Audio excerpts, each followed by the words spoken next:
Hello everyone, welcome to another video. It is I, OXSN.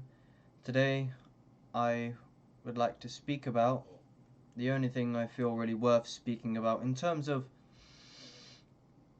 I feel it's necessary to update the audience in terms of anyone who cares with keeping up with my story, my life, my experiences. Again, I feel like, and I've said recently, I think the value in my channel, if any, not to be too hard on myself, I tend to be too hard on myself, and that's what I'm going to be speaking about partly in this video. But yeah, the value of my channel, I think, a lot centers around, well, if anyone can relate to me, if you've related to me in the past, if you've related to any of the phenomena that I've spoke about, perhaps of course psychedelics and spirituality being a big central theme, personal development being a big central theme, I'm not going to rehash things that I've said in old content.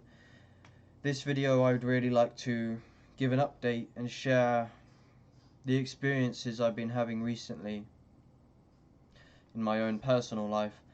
I don't mean to be self-centered and just focus on me as an individual ego. However, that has become quite a lot of what my channel is centered around, regardless of what I set out to do from the get-go. When I started this channel about 2 years ago now, probably just over 2 years long, 2 years ago, regardless of what I set out to do,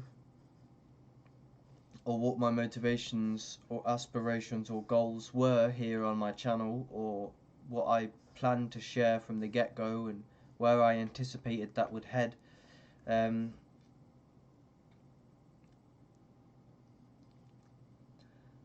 ended up really, what my channel has become is that it's actually become a documentation of my personal life, which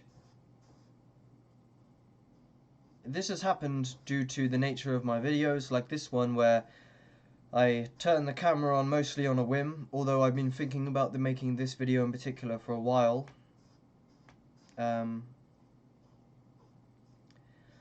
I really just speak my mind. You often hear in the personal development scene, or maybe you've just heard in general, quotes, people say to not share all of your thoughts, don't let your enemy know your plan. Or say Hamza here, you haven't got to know who Hamza is, just a personal development YouTuber who's for the most part like a Western intellectual. When I say Western intellectual, just quickly, I'm not rehashing the same shit I've said in the past, but there's a big difference I notice with spiritual and psychedelic teachers, gurus on the internet or in real life, etc., or those who have not gone down the existential rabbit hole. For example, recently I've been looking a lot at somewhat conservative media speaking against the globalists and the New World Order, this kind of conspiracy sort of looking content. Although I have questioned the conspiracy content. I've seen Leo Gura's videos speaking against conspiracies, but ultimately I've come to land on this kind of conspiracy way of being does seem to have a deep place in the center of me in terms of I am biased towards conspiracy theories, I find. Now, that may relate to what I'm going to be speaking about mainly.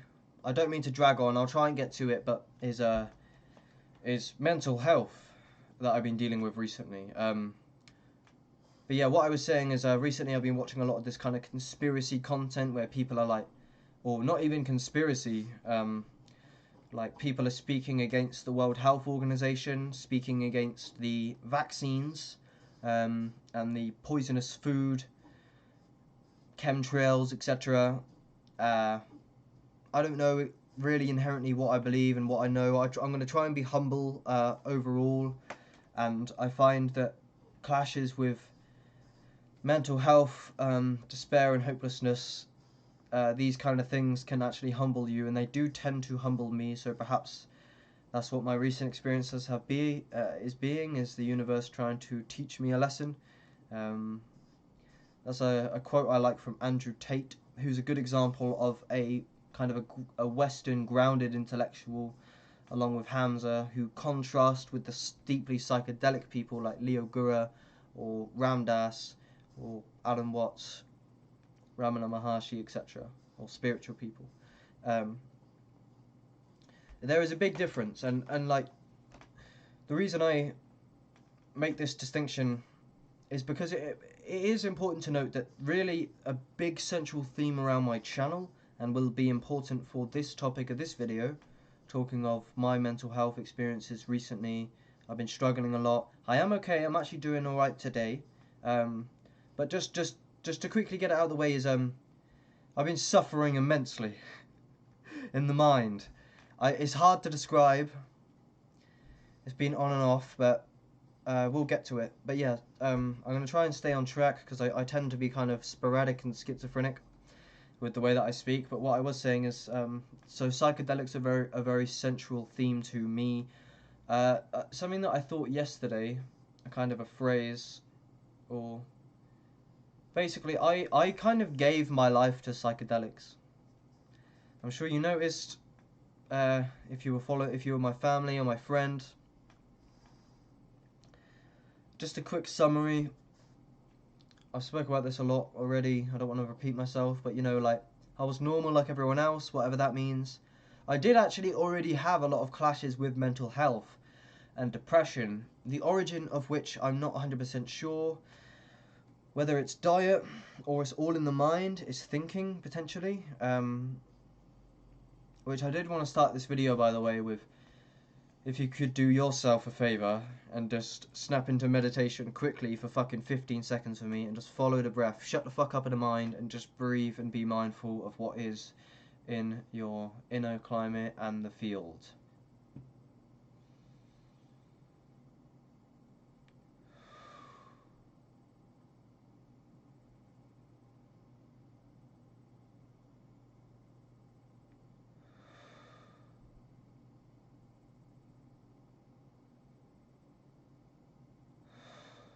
Breathe in and drop the breath.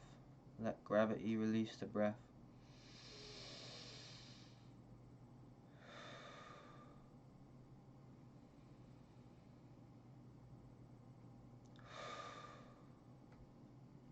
I feel better already. And that was last night as well. Last night I was struggling a lot with my mental health. Again, suffering a lot in my mind, if you can call it that. Nothing is really happening exactly. It's just there's a lot of maybe somewhat resistance, friction. It may help me just to vent here today, get things off my chest, so to speak. Because speaking about it can help with clarity, I find. My YouTube channel has been of great service to me, just speaking my mind, as it helps reorientate me. This is like a journal to me in some ways, a personal journal.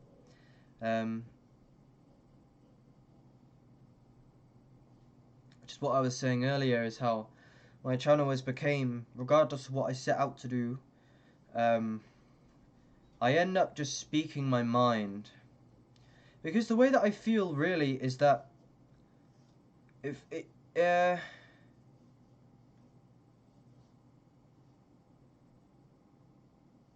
depends what state of consciousness I'm in, whether I'm in radical God consciousness, psychedelic solipsism, or whether I'm in ego consciousness, or... But the way that I kind of feel is, the way I speak my mind so honestly, I try to be very honest, I feel is a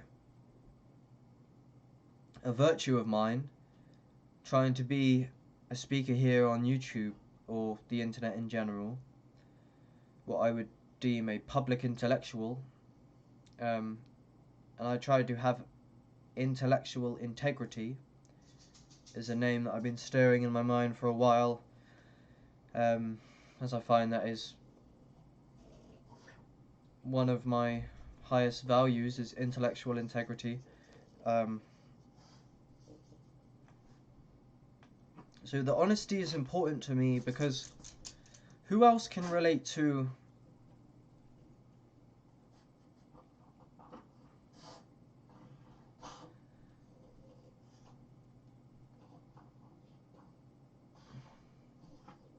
let me start again. I hope people can relate. It's very hard to speak about a lot of this stuff.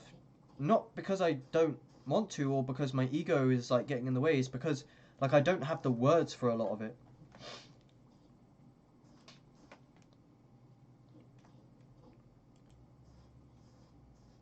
So I have been feeling immense confusion, and I'm sorry I'm not getting to the point exactly right now, but I feel a lot of preface is maybe necessary.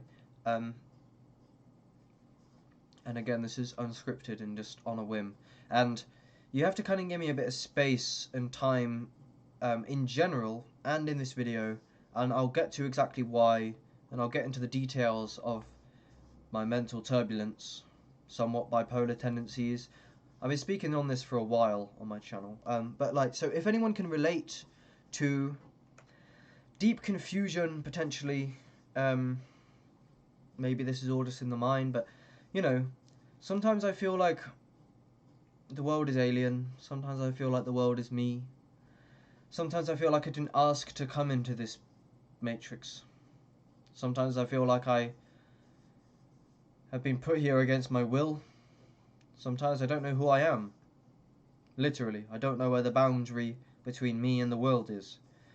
Side note related to that, like, everything I look at, yeah, it registers as self these days.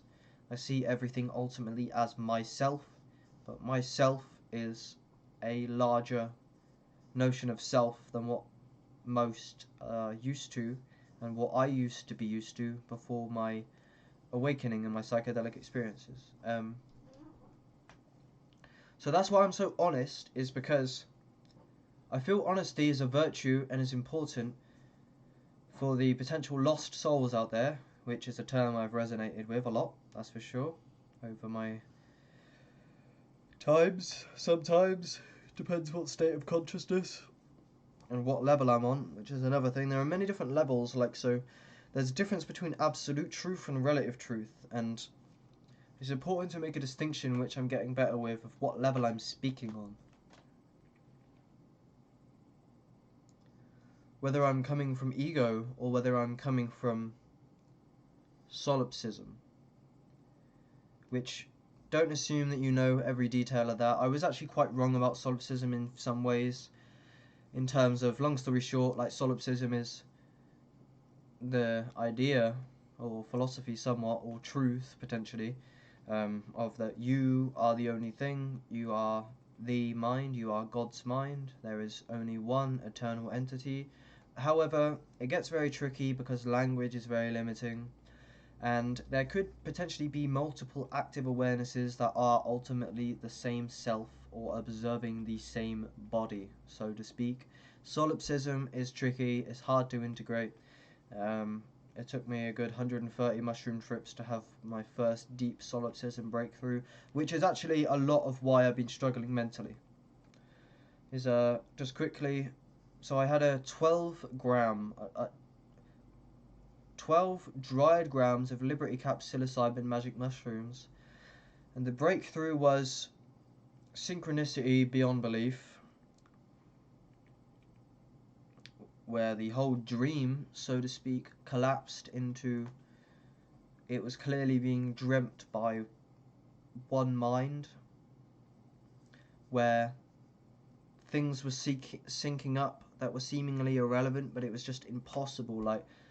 Like I can't, it's so hard to describe. It's like you're in the world, you're walking the world, etc., but like everything that's happening is like,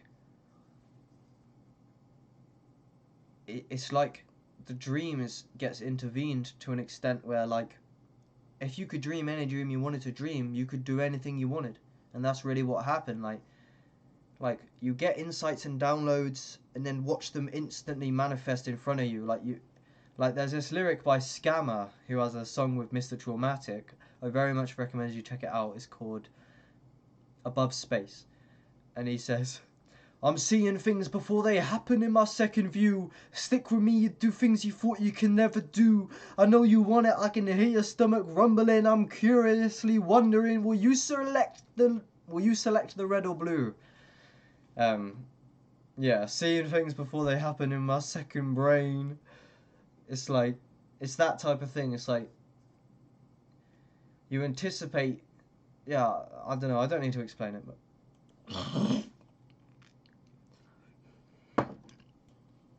so yeah, I feel that my honesty is a virtue purely for relatability. Me being honest and sharing my deepest, most authentic thoughts and being an open book, which I actually have a lot of insecurity about, which is again a lot of why I've been struggling, is I turned to psychedelics, finding videos on the internet telling me how amazing psychedelics are.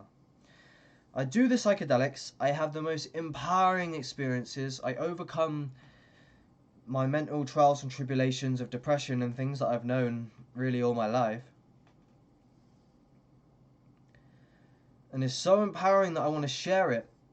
And I devote myself, as I said earlier, I kind of give my life to psychedelics because of how much they helped me at the time. So the psychedelics was so profound, and I just kept pushing that button, and it kept getting more and more and more, and I just went deeper and deeper and deeper into this like awakening rabbit hole of discovering all sorts of different public intellectuals that were telling me all sorts of mystical insights potentially. For example, Leo Guru, I followed him very, very deeply. I've actually took a step back from him recently as he recommends the COVID vaccine on his video Understanding the Exquisite Balance of Life. He does say in that video that the one thing he does know is absolute infinity. And that's the one thing I do know also. But he said he could and likely is, and he knows he is in some areas, wrong about relative truths. He didn't explicitly say about the vaccine, but the one thing that a lot of us can know is I am. If you've had awakenings, we can know I am and infinite God consciousness, etc. And that is the thing that we absolutely know, because it's a direct consciousness of the true nature of reality and self. So that's one thing that we do know. But yeah, so Leo Gura admitted, which is actualized.org, by the way. For those who aren't familiar, it's the bold guy that I post a lot. White man with a black background. But he did admit humility that he doesn't ultimately know every relative truth. This comes to the point of omniscience. Omniscience or omnipotence, kind of omnipresence or all-knowing, is really, one is infinitely expanding and forever evolving, which I think is the nature of God. I don't think it is the nature of God. I know that's the nature of God. Leo Gura posted a picture that said, it was a quote made by him, something along the lines of, attempting to grasp infinity with the mind is like trying to bite a basketball. I like that one. So I think God in some sense is unknowable, God being the self being infinity, which is the one thing I do know. And that's what Leo said, so he doesn't know exactly about the vaccines and the relative truths, which he admitted to be humble about for the most part. So I will still listen to Leo Gura, 100%. I haven't, but he is one of, if not like the deepest teacher I've found, especially coming from Western culture, and he certainly helped me a lot with the transition from the machine, the matrix, Babylon into spirituality and likely I will find more holistic, intuitive teachers like Yogananda, Ramana Maharshi, Dr. Sebi. He's not really exactly spiritual. Dr. Robert Morse.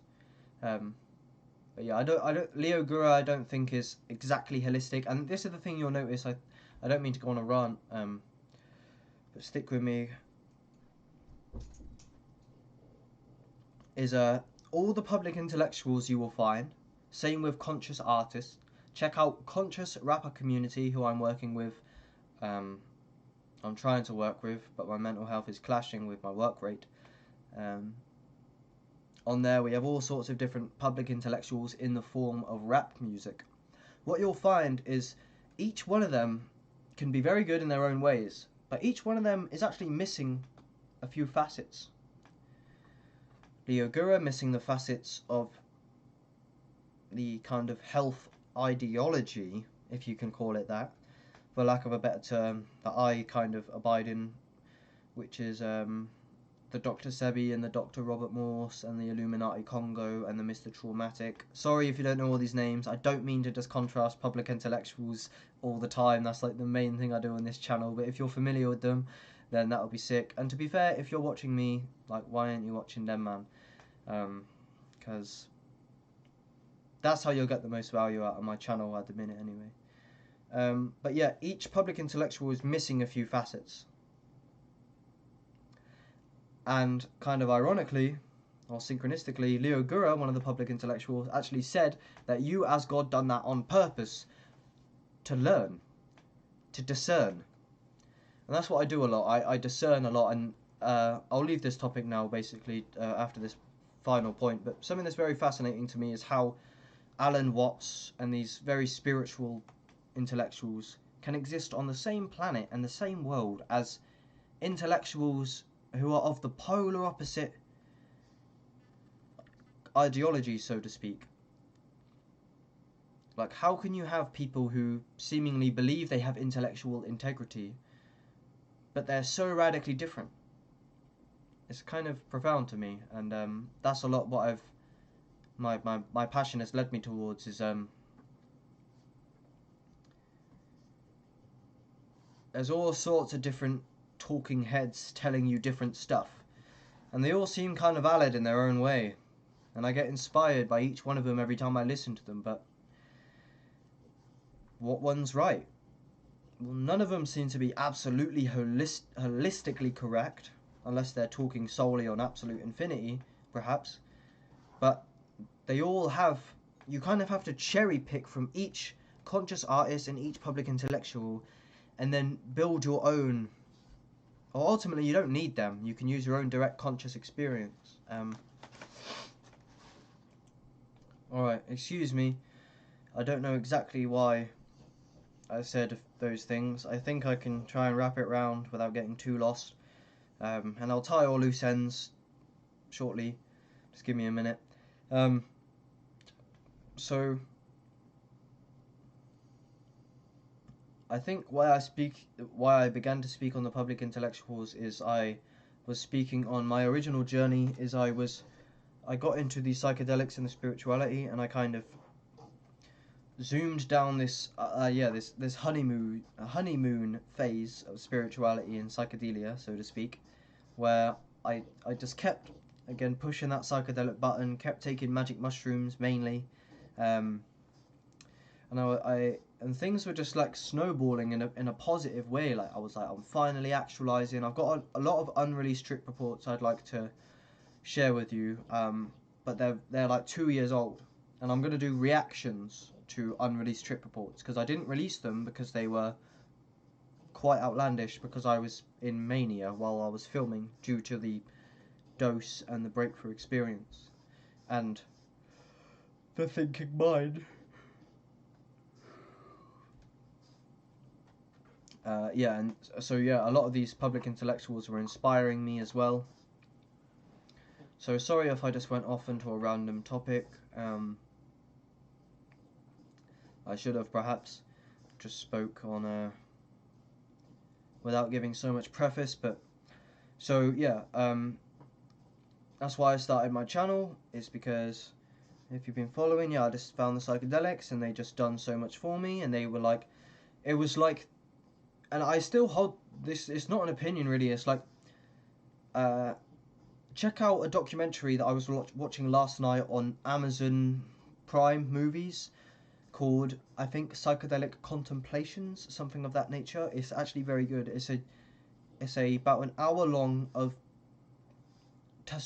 animated testimonials. So my channel is really a testimonial of this incarnation, an honest testimonial, an honest incarnation testimonial to help you with your incarnation, if you are a real soul and if you can relate to me.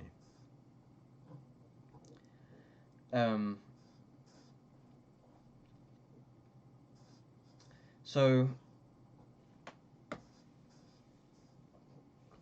it's not an opinion, sorry, it's psychedelics are the edge of everything you know. Psychedelics are the abyss. Psychedelics are novelty. Psychedelics are a novelty engine. Psychedelics are the abyss. Psychedelics are infinity. Psychedelics are the sharpest emotional experiences going. Psychedelics are everything. Psychedelics are the most powerful thing in existence. Kind of. It's not black and white. Psychedelics are not black and white. Psychedelics are ever evolving and infinite. Psychedelics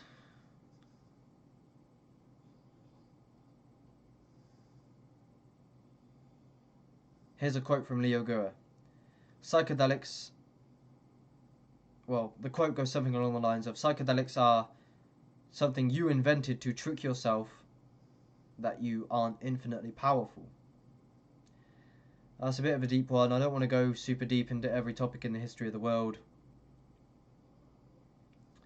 But when you take a psychedelic, it's almost like if you become conscious enough, eventually, potentially over years of doing them, it took me many years of actually deep philosophical work and inquiry, which by the way, yeah, is I feel like this is one thing perhaps I may take on as one of my core pursuits is sharing insights, because although I know a lot of spiritual people, I don't find a lot of people are as deep into philosophy as I am.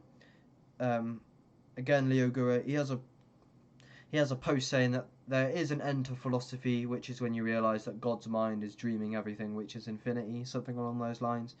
And I don't want to talk about that now, but I mean, yeah, most people don't go as deep with pursuit of truth, I find, as I do.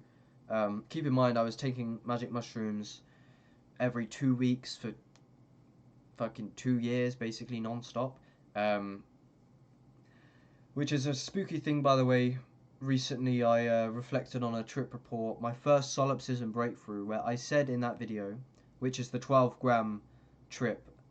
So, a couple days after the 12-gram solipsism breakthrough of the collapse of the dream, the first one I had of those, which completely shattered everything. There was no self, there was no other. All was the body of God, the mind of God, and the illusion was saw through. Also, I was perceiving, and in that moment, it was absolute truth. I come down, and I did doubt it a bit. Ram Dass says something along the lines of how it's funny how you can have these most pinnacle experiences of God consciousness, and then you just come down and you're like, was that a hallucination? Was that a chemical in the brain? I did do that. I've come now with doing that back and forth of questioning whether or not it's hallucinations in the brain, whether I lost my mind, or whether it's absolute truth and awakening, or whether one thing I have come to realize through a lot of pain and contemplation and integrity of truth and intellectual integrity is that the material paradigm makes no sense. It can't be. That's one thing I'm certain of. I've turned this over a lot. I've gone into the kind of ideology, quote unquote, for lack of a better term, of spirituality and solipsism, but I've taken multiple steps back, going, hold on, how did I come convinced of this? There's nothing I can do. The material paradigm doesn't make any fucking sense, and that's something I'm confident of.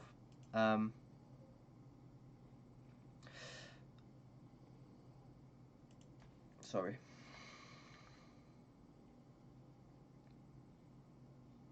But yeah, what I was saying is, on that 12-gram trip report is, a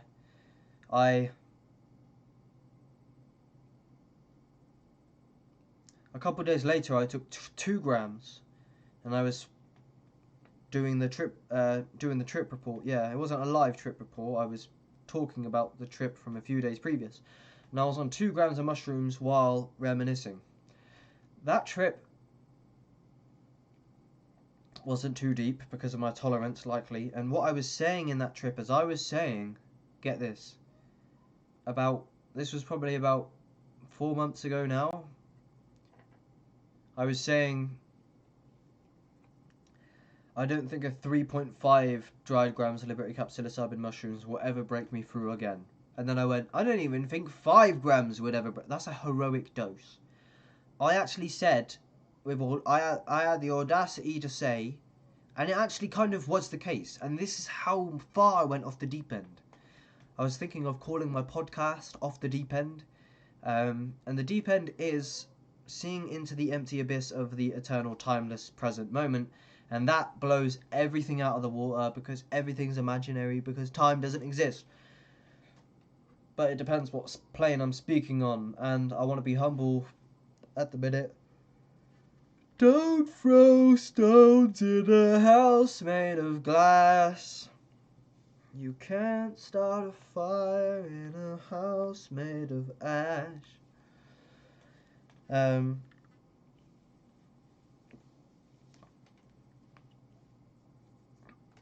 Yeah, I mean, I was probably wrong about the 5-gram statement, but for me to even say that at all is outlandish. Like, I was taking so many psychedelics, and I wasn't even really respecting the substances in terms of my set and setting. I had one trip where I got on a bus and went to Oxford. And on the way there, I had like demons like extracting energy from me. It was like a depressing trip. Which is another thing, is this energy extraction matrix idea, kind of. You don't have to be familiar, but my recent kind of trials and tribulations mentally have felt like I'm literally being extracted of my soul, like literally, like physically, like I'm like my life force is being sucked from my body, and that's what my recent depressions and mental health has felt like.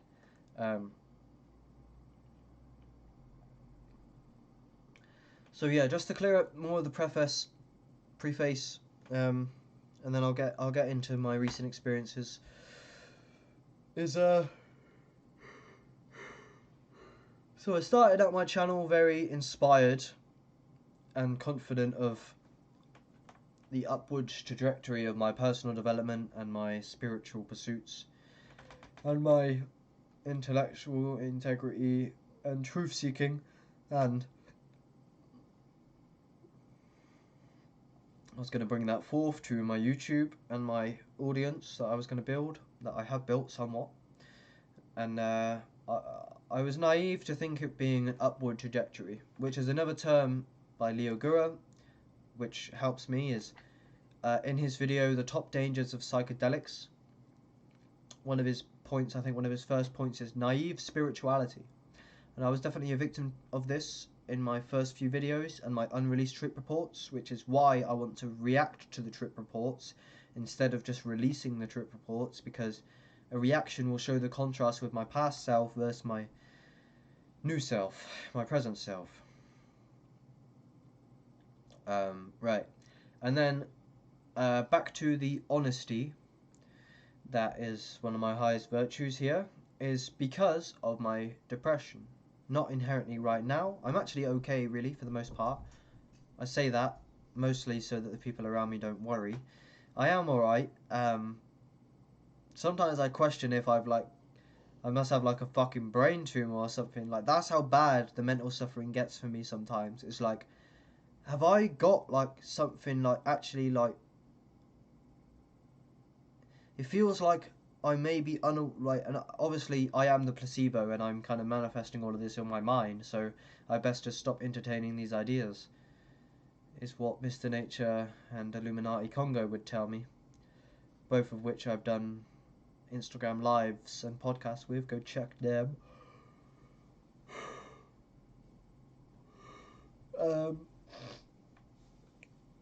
But yeah, like, that's how tough my mind gets sometimes for me, is like, I think I must have like an underlying physical illness or something, because I'm hurting so much sometimes, like, but it's hard to describe because it's not like, nothing really exactly physical is happening often.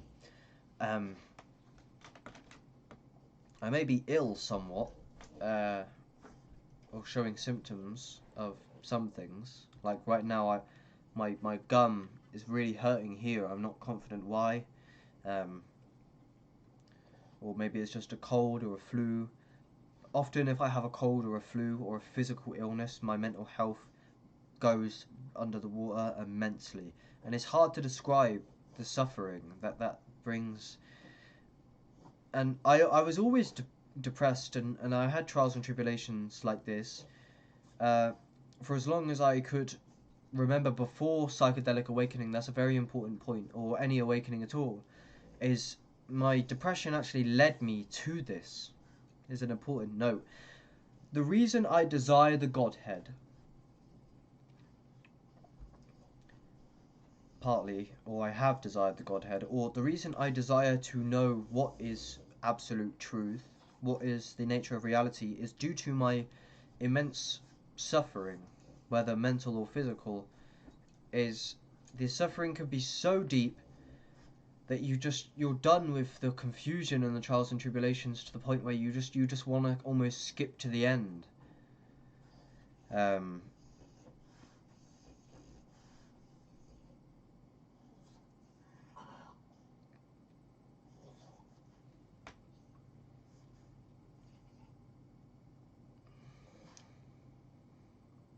And I think that's a lot of, yeah, so that's where my pursuit of truth, like actual existential interest for me, sparked due to my depression.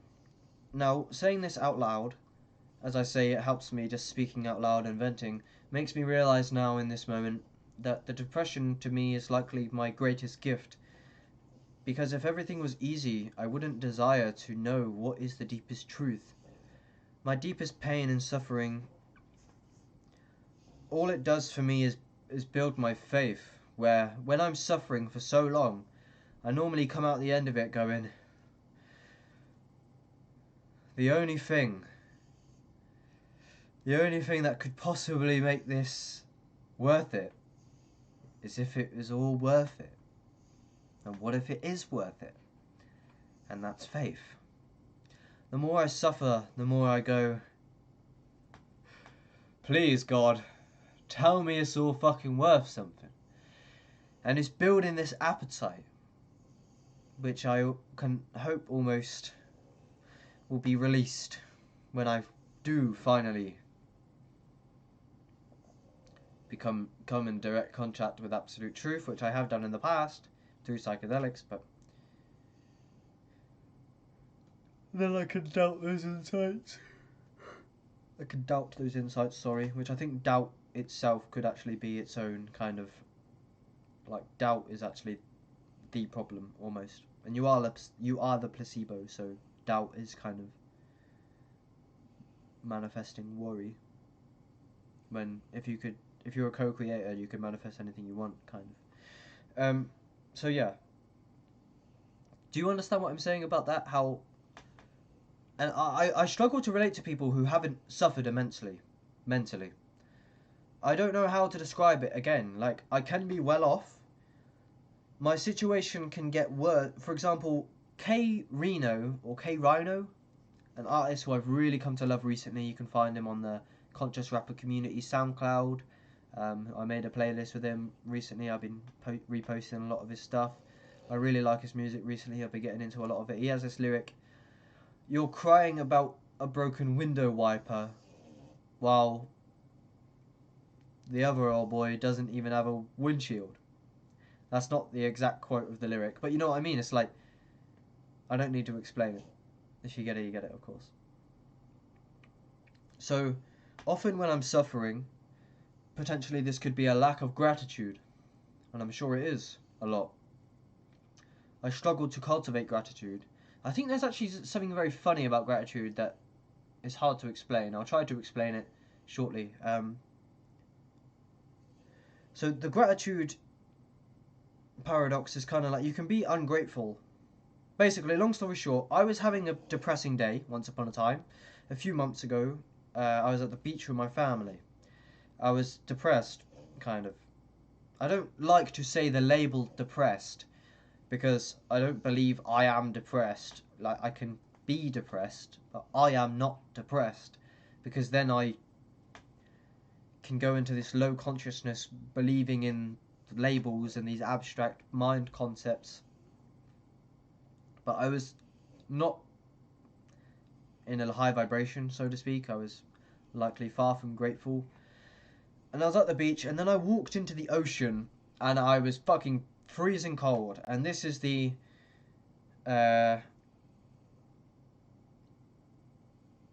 practicality of the cold showers, is you can be ungrateful, etc., but like, basically just lose everything that you take for granted, and then you will wish to get what you took for granted. If only I could have what I took for granted, I'd be happy. Like, right now my health is pretty good, right? If I got an illness, like quite a severe illness, I would long to be where I was. But when I was where I wasn't happy anyway. So I walked into the ocean, and I was freezing cold. And I thought, oh my god, this is fucking horrible. It was so much better on the land. So I was so grateful that I could leave the cold ocean with my will. Or so it seems. So I did. I left the ocean, and I was grateful to no longer be in the ocean because it was freezing. And then I became grateful for what I took for granted, because we tend to not see what doesn't move, or that what doesn't have consistent contrast, because there'd be too much to take in. And that is the utility of psychedelics, is the background comes forth, and then you can realize that you had everything all along, and be grateful for what you took for granted, because we see what moves. We don't see the background. The background is the contrast for what is moving against the background. So therefore we are not grateful for the background, because the background is stationary, and it would take too much kind of mental energy to absorb all sensory data all the time, which is the utility and the reason for what science calls the default mode network, and that is your ordinary sober state. And psychedelics and other plant medicines can turn off the default mode network and open the doors of perception. Long story short, if you look at the brain scans, even from a materialist paradigm, the brain scan when you're sober, for lack of a better way to explain it, is 10% interconnected with every other part. But in hyper psychedelia, it is 100% interconnected full blast, so that you can taste colours and hear visuals, which I think they call synesthesia. Let me try and speak of this, the problem of gratitude, kind of, is,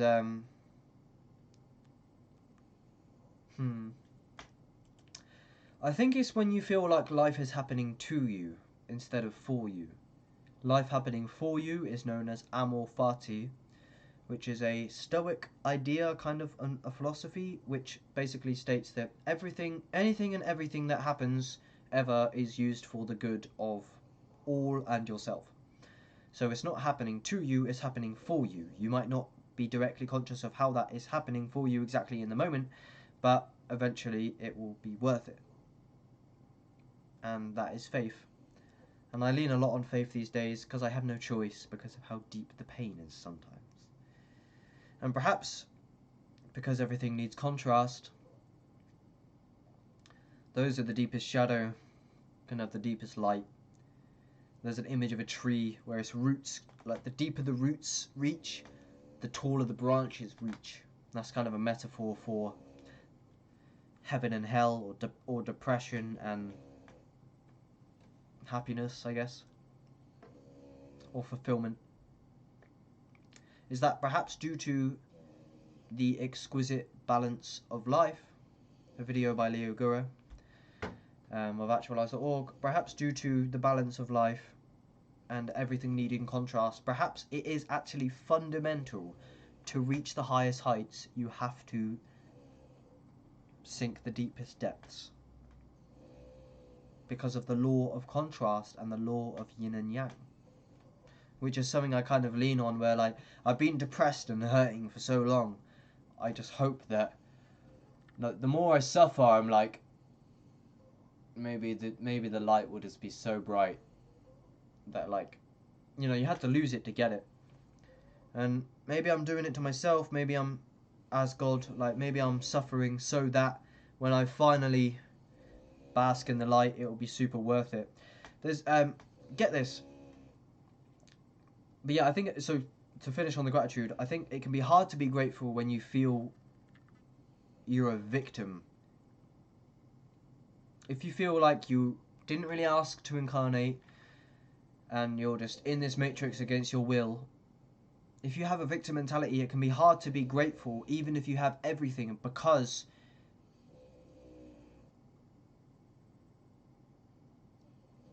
and obviously if you lost it, you would only desire to have what you took for granted, that's for sure. So gratitude isn't flawed in that sense. But it's like consciousness is timeless. And that's why it can be hard to be grateful, because it doesn't matter if you kill yourself, consciousness never ends. So you can be grateful, but at the same time, it's like, I am eternally awake. So, like, and I know that is true. I know it is true. That's one thing I absolutely know. And I'll be humble about everything else that I thought I knew in the past, potentially, but it's like, it can be hard to be grateful when you're just in the void of timeless infinity. Kind of. I am grateful, really, ultimately, but there are certainly times where I struggle to be grateful. What was I going to say? Something very important. There's a song by Illuminati Congo and Free Soul called Shadow Work, which is likely what I've been going through. They say, like, recovering from being placed in shadow, huh? And that's how I feel. It's like you just kind of like. I'll show a clip at the end of this video. Actually, wait till the end. I'll show a clip of the music video. It'll be worth it because it's very.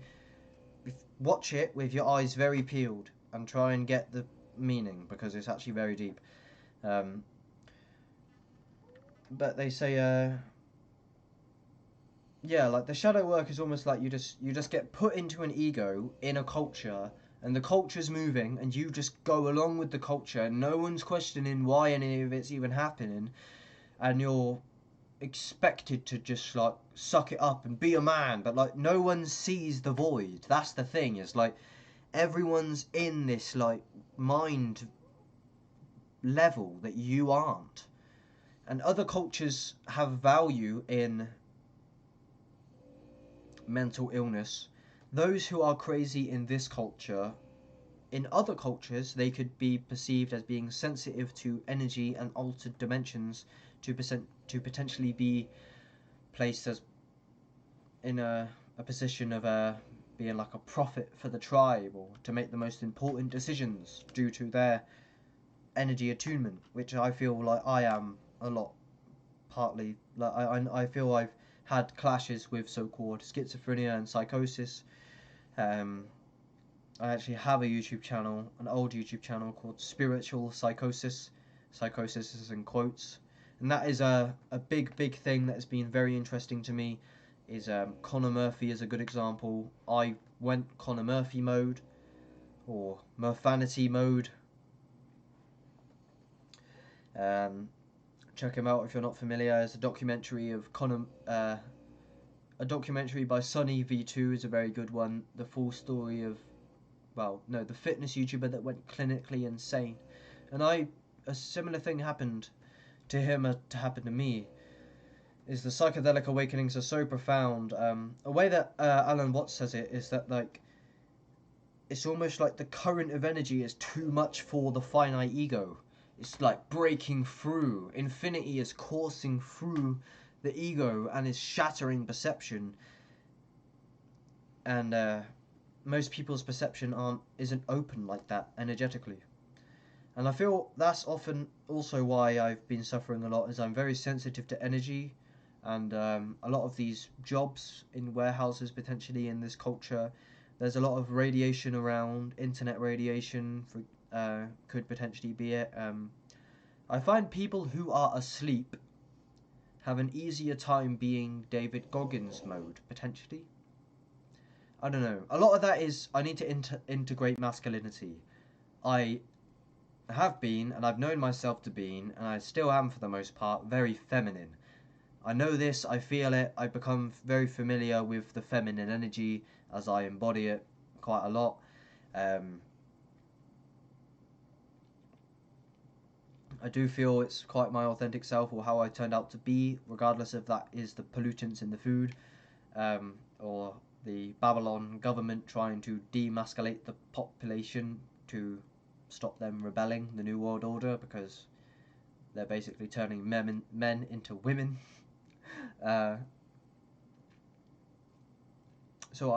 That's, and a lot of my friends have been looking out for me a lot.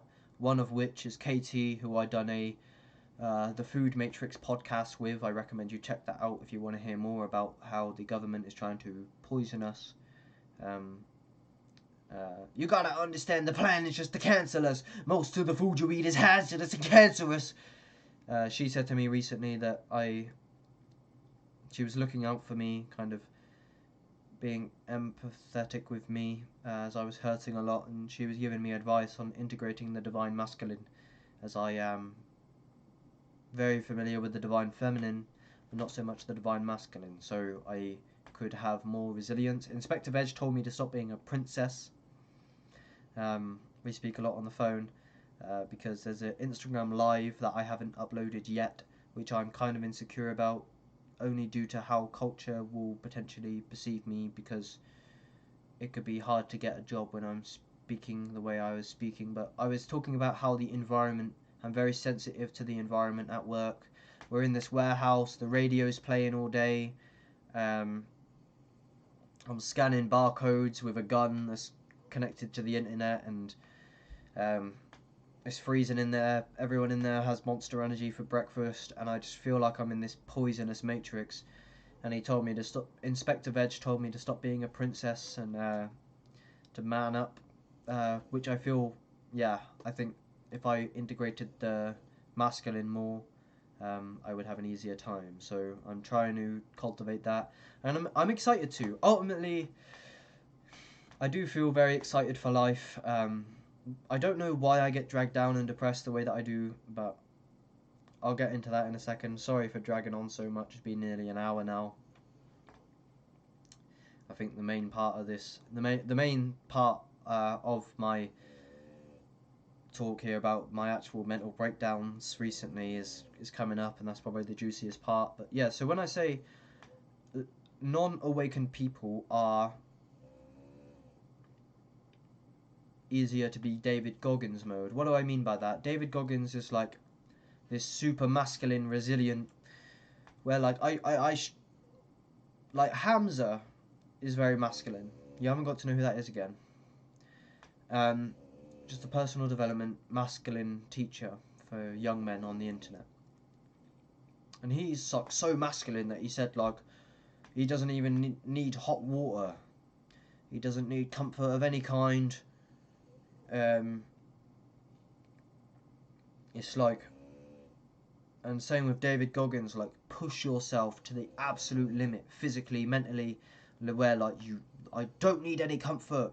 Like David Goggins speaks of the Hell Weeks with the military that he's been through many of, and it's like where they push you to your limit, where like I'm like feminine and sensitive, I feel, where like I like to do my grounding with my feet on the grass to get the electric through that. I have been almost fearful of discomfort. I feel I do need hot water.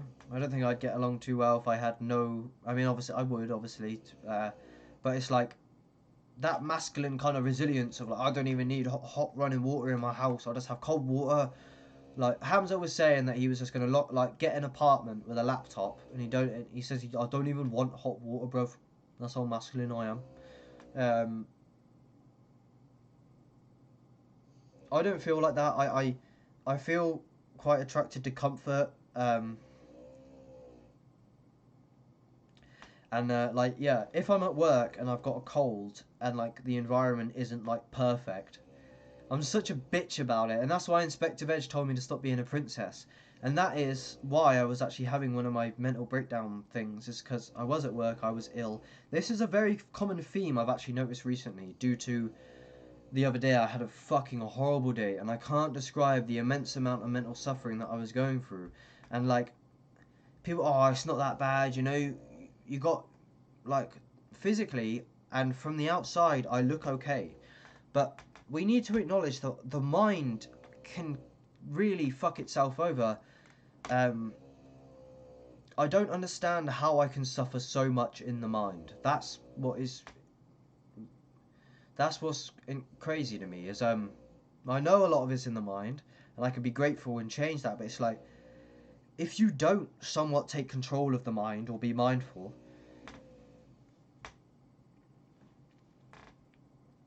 the amount that I can and have suffered purely in the mind, to the point where it actually physically hurts you, and it feels like you're going to get ill if you continue down this path. People who can't relate to that, I don't know what to say. But my mind can cause physical pain for me. The way that it happens is like my mind just collapses in on itself, for lack of a better term. And it just shatters. I don't know. And I just lose it. So yeah, sorry. What I was going to say is, so these jobs in this culture often can be very toxic. When I'm ill, physically not well, whether that's just a cold or a flu or whatever the origin of that is, maybe it's the toxic food, I can struggle a lot with that. I struggle a lot as it is just to keep my head above the water mentally in general.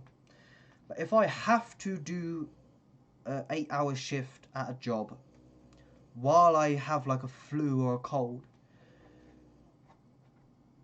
what I've observed, regardless of if it's my fault or if I'm creating it or I'm being a victim or whatever, my history is, if I go to these jobs in this culture, whether that's retail at a shop, whether that's being a bin man, working at a builder's merchant selling building materials, whether it's working outside or inside, whether I'm working in a warehouse, picking and packing, I've had a lot of jobs. And I do struggle to keep them for this reason. And that's why I was kind of insecure about uploading my Instagram live that I was on about a minute ago. You can find exclusively on my Instagram for now. Is I actually done it on my break while I was actually, this day was, it was the same day that it was actually like one of the worst days of my life. I'm not like, and I sound like a bitch and a princess, right? But it's like, again, it's the mental suffering. I can't describe it to you. I don't know how it happens exactly. it can be a lack of mindfulness, but often I find it's hard to have space to be mindful and grateful when you're forced to engage with a robot all day. So if I'm at my job and I've got physical ailments of illness, etc., and I have to engage with this like digital program that has been engineered by whatever corporation I'm working for, it kind of traps my consciousness in navigating this artificial app. If I'm forced to use an app for 8 hours a day, I struggle to be mindful and grateful. And I think that's a lot of why I was mentally suffering the other day on that Instagram Live one. And on that Instagram Live, sorry, the reason I brought that up is because I said the reason I lost my last job, I was in a warehouse, I said, it's because I'm not a fucking robot. I'm hesitant about uploading that, although I've already said countless stuff of similar nature, which is going to make it harder for me to get a job in this culture, which wouldn't matter if I worked for myself and I didn't need to suck the boss's dick.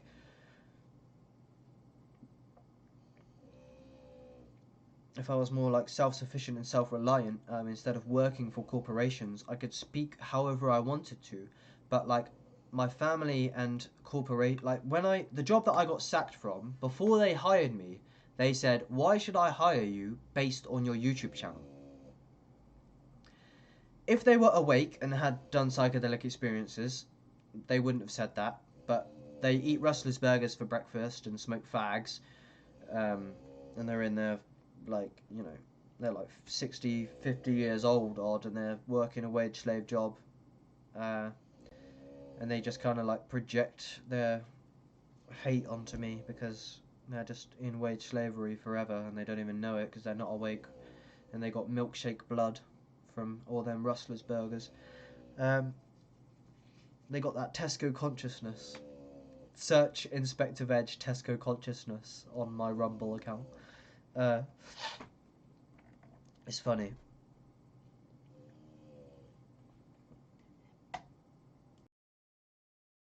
Hold tight the lines, main gang, yeah? Man just had to re-up on that. But remember, anything you eat or drink turns into blood, yeah? And blood is liquid consciousness. So people be walking around with all that Tesco shit, yeah? Eating that Tesco shit and walking around with Tesco blood. And then that's the level of consciousness. So we're dealing with the Tesco consciousness right now. So what you eat, drink, breathe, and put on your skin is how you bring the outside world in, biatch. Sorry, I just had to play that. This is taking way longer than expected. But yeah, that's why I feel like I got sacked partly, is because no one's awake. And I can't lie, like when I meet people these days, I just want to go, are you awake or not? And if they're like, what are you on about? And I'm like, alright, don't worry, forget what I said. Because if you've had the experience, you've had the experience. And that is awakening, God realization, etc. Which I can't deny. Psychedelic breakthroughs. So that's partly why I got sacked, because I was dealing with the Tesco consciousness, even though I'm Tesco consciousness to an extent, which is partly why I've been struggling with my mental health, as well as sometimes I cave in and I eat that Tesco shit. But yeah, I got sacked because I'm not a robot, and I know that doesn't sound any good. I'm willing to work. It's not that. A lot of it's my mental health. It's just like basically what I realised is and what I said to myself actually after the Instagram Live, where I said I got sacked from my last job because I'm not a fucking robot. That's why. I sent a message to the Conscious Rapper community group chat because I was venting to them a bit about being trapped in wage slavery, which was my first video, by the way. Is I picked up a camera on a 4-gram mushroom trip, and the mushrooms made me realise that I was deeply dissatisfied with my life in wage slavery, and this was fucking maybe 2 years ago. Let's have a look. Is it on here? Right. So this I think this isn't this I uploaded it later on Rumble because I wasn't on there properly yet. Wage slave realization, magic mushroom trip report, I must escape. So this video, I picked up the camera in the midst of a mushroom trip, and this was my very first video on this channel. Is I was having awakenings, and then this happened, and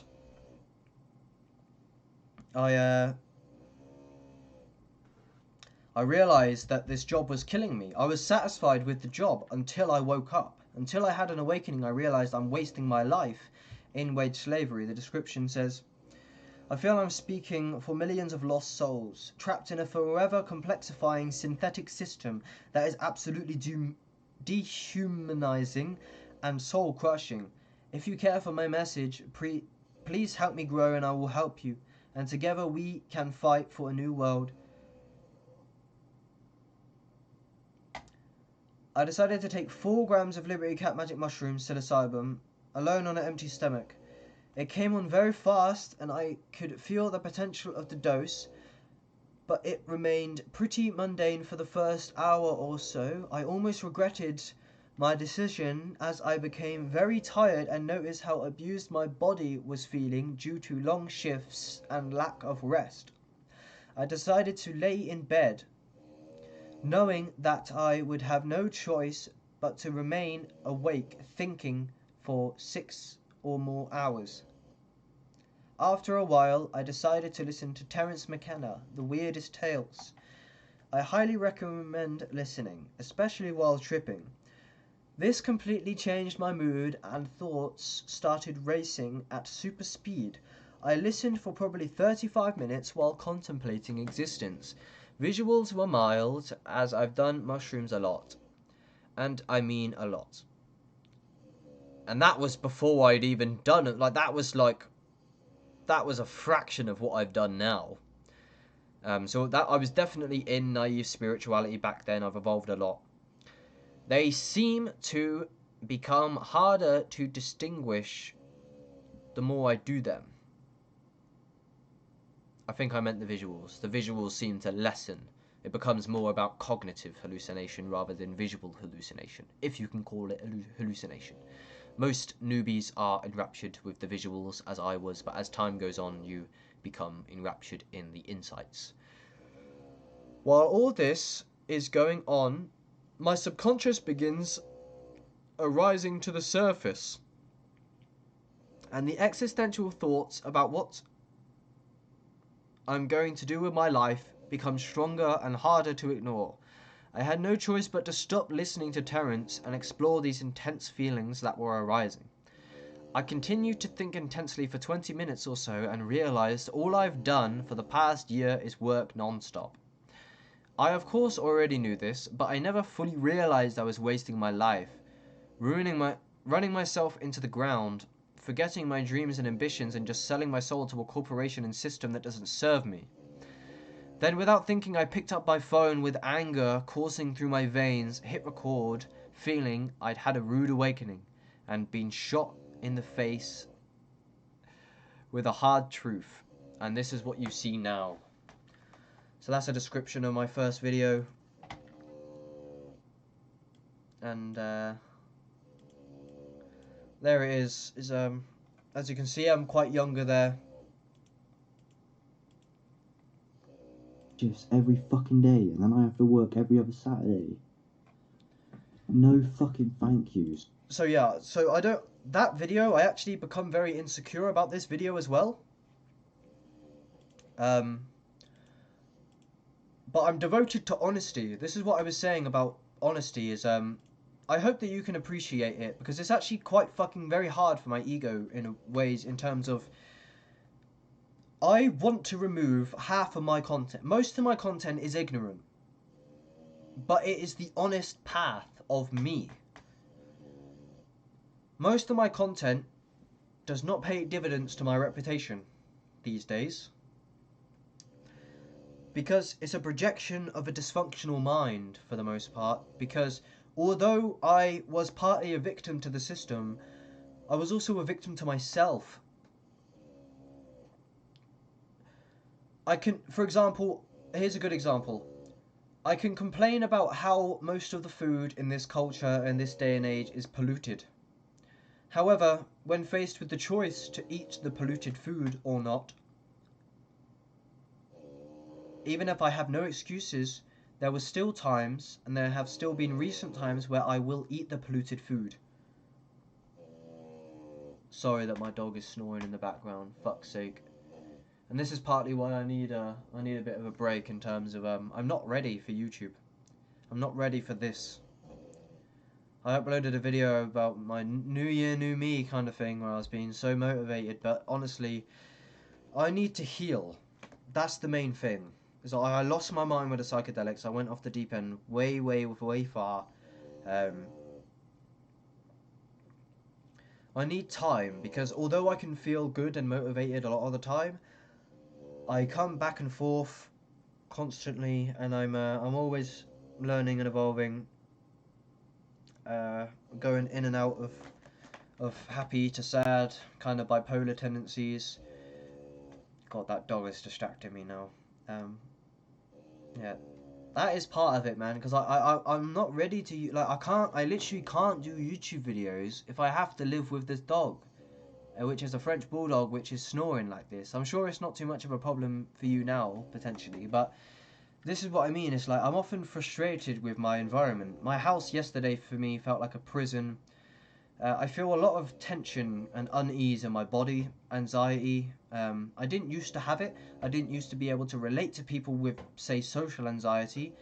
But when it happens to you, it happens to you. And don't judge something that you haven't really been through. But yeah, like, my actual environment is not really suitable for me to create quality content.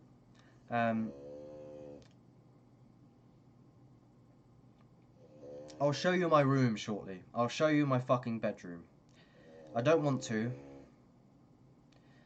I made a video about a year ago, actually. I was speaking on, it was going to be titled "Why I'm a Degenerate." I deleted it. I've deleted a lot of my videos that I've never uploaded in the end. I won't delete this one, hopefully, but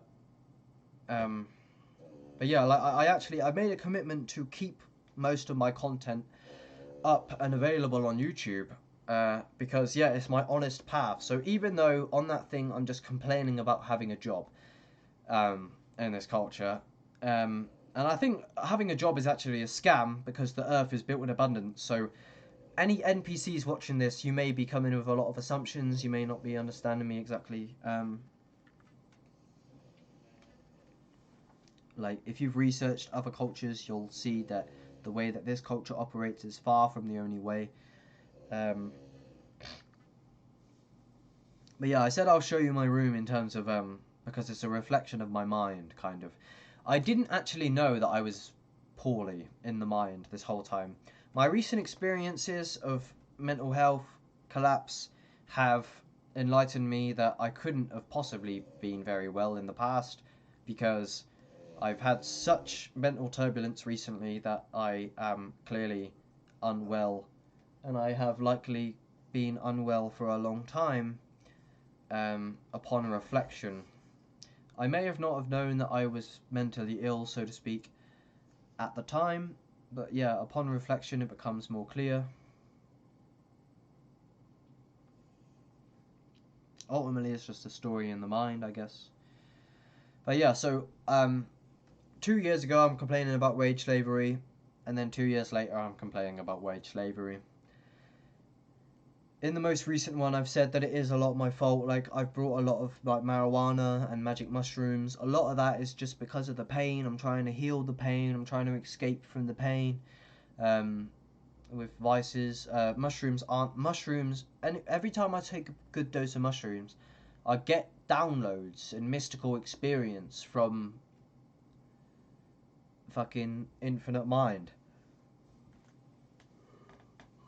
And that become almost addicting, not physically addicting, because magic mushrooms cannot be physically addicting and can not be physically dangerous unless you kill yourself or take like an impossible amount, which anything can be physically dangerous in that case. But But yeah, the mushrooms, the reason I become somewhat psychologically dependent on the mushrooms is because every time I take psychedelics, they enlighten me out of ignorance. What I was speaking of earlier about how psychedelics open the doors of perception and bring the background forth. So if I was struggling with depression, I would turn to mushrooms, which would then remind me of my divine existential nature as God, as consciousness, which I tend to forget. I tend to forget when I'm in the machine that is culture and Western civilization. Of this industrial kind of late age capitalism.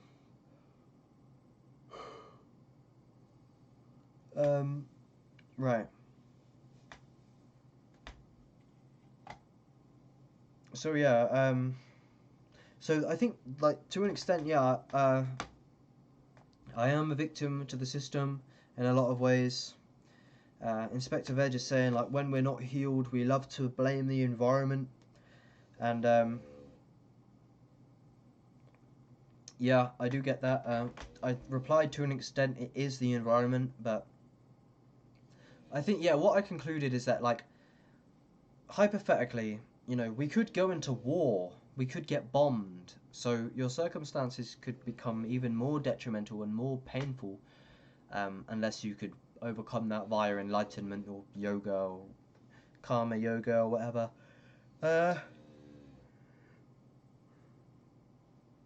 Which is a term that has become much more relevant to me now, is karma.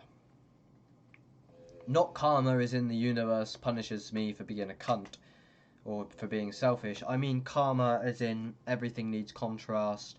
I'm an infinite shaman going through a spiritual meat grinder to learn lessons through pain. I kind of got this timeless shaman insight via LSD. I took 4 tabs of tested LSD one day and then 6 tabs the day after. Mostly I was listening to Illuminati Congo, as I just discovered him on the same time as I took those doses, and that was quite an enlightening experience in general. Again, Illuminati Congo you can find with the conscious rapper community. Me and Michael DeSouza and Ryan Sanders are working together to create a interconnected hub to navigate the world of conscious artists and music with a meaningful message that will lift your soul.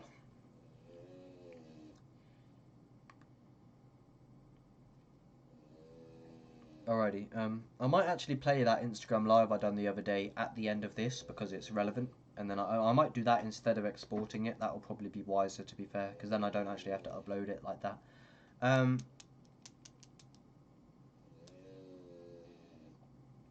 And I may actually play a different Instagram live after that, which was, I think, the day before, and you can tell my vibration is very different. That's what's interesting to me as well, is because regardless of the environment, my internal state and my internal vibration can change drastically, but the circumstances can be relatively the same.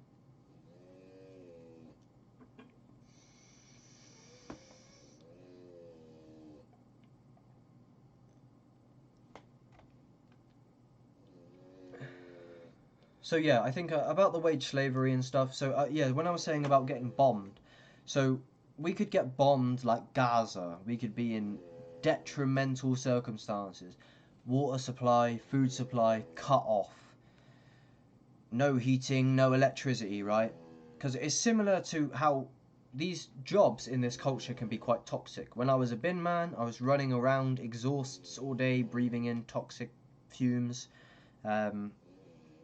Same with when I worked in a builder's merchant, I was inside a warehouse breathing in propane gas from forklifts and exhaust pipes, etc. And if I have to breathe in gas like that while I'm ill, that is when my mind collapses. And I think potentially that's like survival, my deepest intuition telling me to get out of there, but I can't afford to say no. So I just end up feeling like trapped. And about that, is this. This is what I messaged the Conscious Rapper community group chat after venting about wage slavery a bit, is that regardless of how hard it may be, right, we could get bombed, anything. Keep faith, keep truth, keep the vision, and you just might get there. I know we're already here in the present moment and everything's already done and there's nothing to do and the Tao Te Ching. Someone Inspector Veg messaged me, you know what, I'll find the voice message. Yeah, if you're familiar with the Tao or the Tao or whatever, like the Tao Te Ching, it basically says, let go, everything's already done, go with the flow. If you're familiar with Alan Watts, Ram Dass, Ramana Maharshi, spiritual teachers, I was talking to Inspector Veg, I was playing earlier, Tesco Consciousness, and this is what he said about the Tao. I can't remember what context exact, but it's funny. Just listen to the. I'm actually going to play our voice note conversation we had the other day while I was at work, because he was trying to give me advice. A lot of people have been giving me advice in the Conscious Rapper community. So thank you so much, everyone who's been trying to help me, because people have perceived me not being well. Ryan Sanders commented he wanted to help me on a recent video. I'll show that comment shortly. But yeah, listen to what Inspector Veg has to say about the Tao.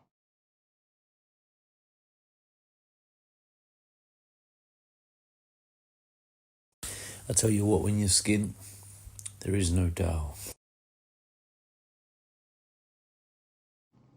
I'm going to play the message that I said to him before he said that, so you understand the context. Sorry if that was really fucking loud. One sec.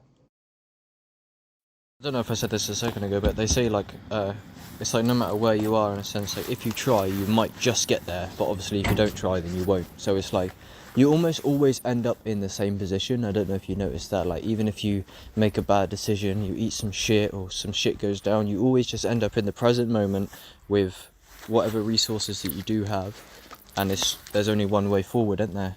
Like forward optimism. So ultimately we just got to try, and like I think like the psychedelics was clashing with the, because like deep spirituality, I'm sure you've noticed, can clash with personal development, because you're saying that like regret, the pain of discipline or the pain of regret, right? And then some spiritual teacher will go, don't regret anything, just let go, man, into the Tao, into the infinite flow of the present moment. But it's kind of stupid. I tell you what, when you're skint, there is no Tao.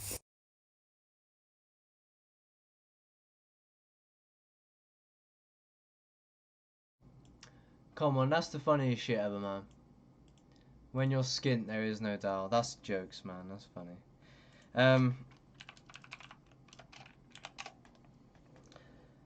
Yeah, I'll play our conversation shortly. He is right. 1 second. 1 fucking second, bro. But yeah, check out that. I've got a video called Spirituality versus Personal Development. I've got a recent video which is not very good. I'm not very proud of, kind of insecure about it. Half the time, like Psychedelic Actualization commented on my video, Self-Help Forgot the Fifth Dimension. And I was almost like sad that he watched it, because it's like, it just wasn't really good. And like, I don't know. And that's the one that I was motivated for the New Year's resolution type thing. And then like shortly after I just fell off immensely. I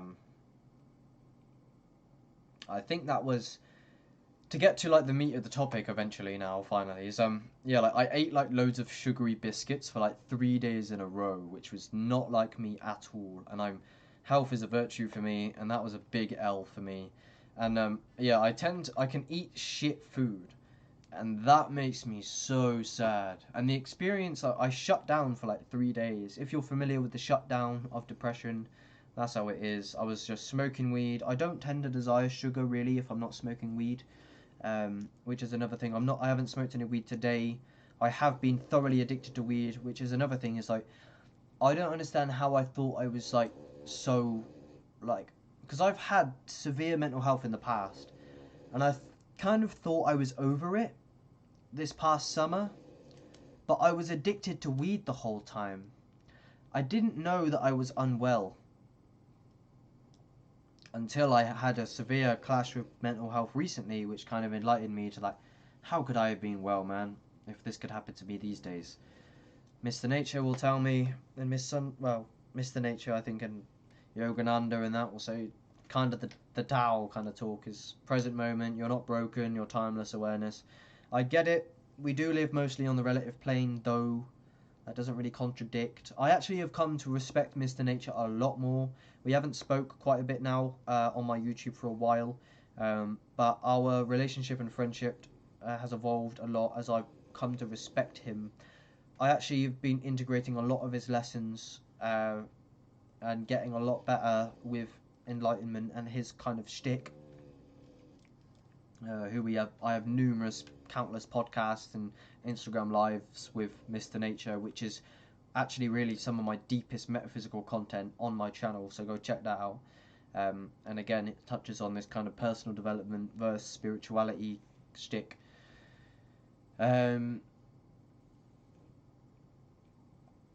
I don't know what the fuck I'm going on about or why I showed you half of the shit I just showed you.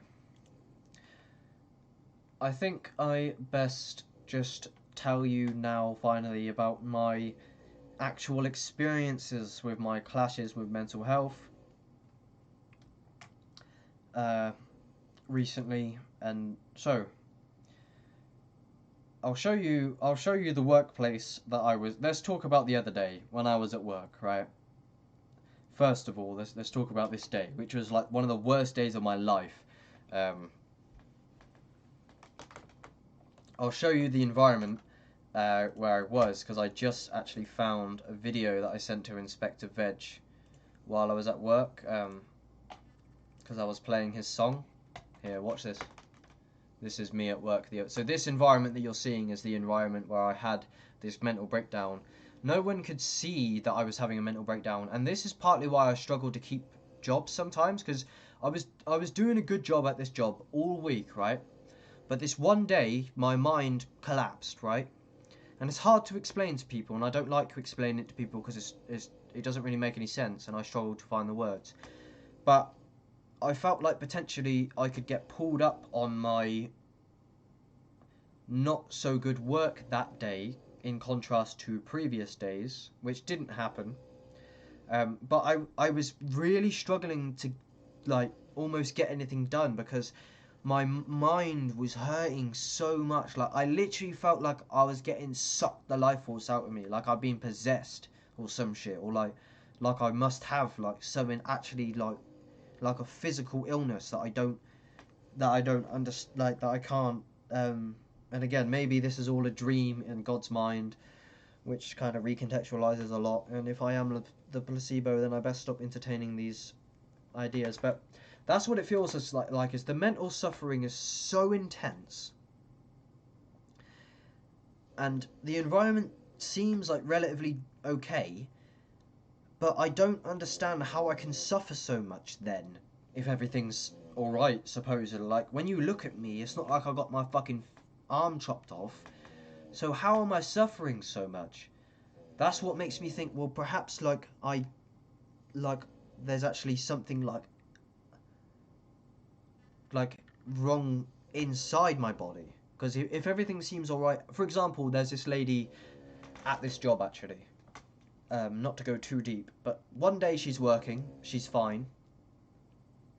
I did intuit that she didn't look super healthy when I got there, as most people in this culture. I'm not hating, I'm just sorry. But one day she's getting on with her work and she's fine. And the next day, she's no longer coming into work anymore because she basically had developed some form of dementia, where she doesn't know what year it is, she doesn't really understand the house and the environment or something of that nature. I'm not putting words in people's mouths.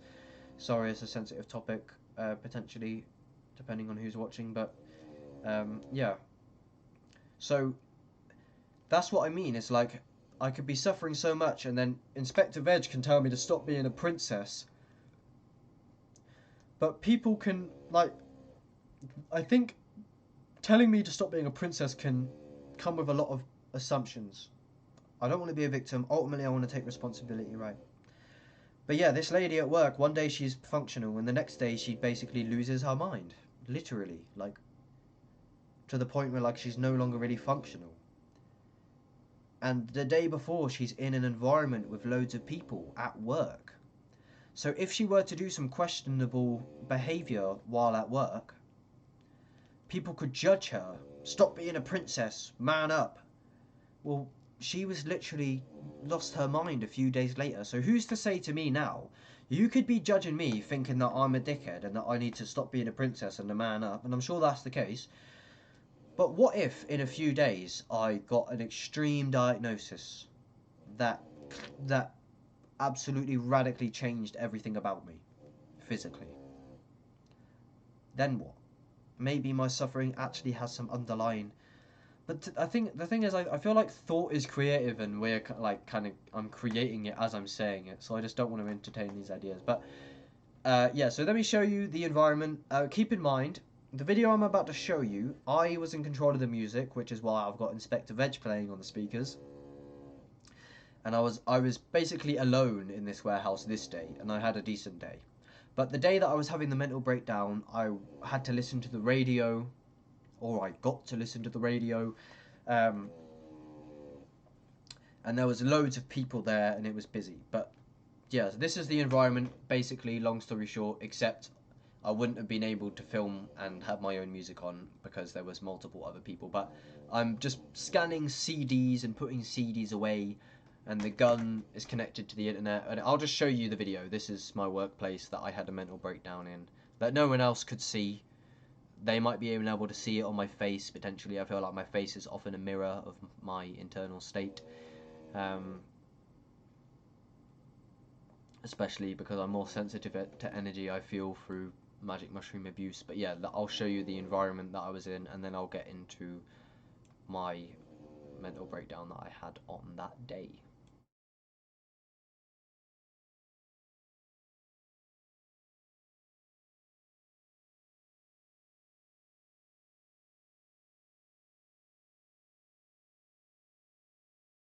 Since the soul is more powerful than the matrix, face it. Cause we don't need all this money and technology, we need nature, now we need to go back to basics. Yo, said the soul is more powerful than the matrix, face it. Cause we don't need all this money and technology, we need nature, now we need to go back to basics. I said the soul is more powerful than the matrix, Face it. cause we don't need all this money and technology, we need nature, now we need to go back to basics. Yeah.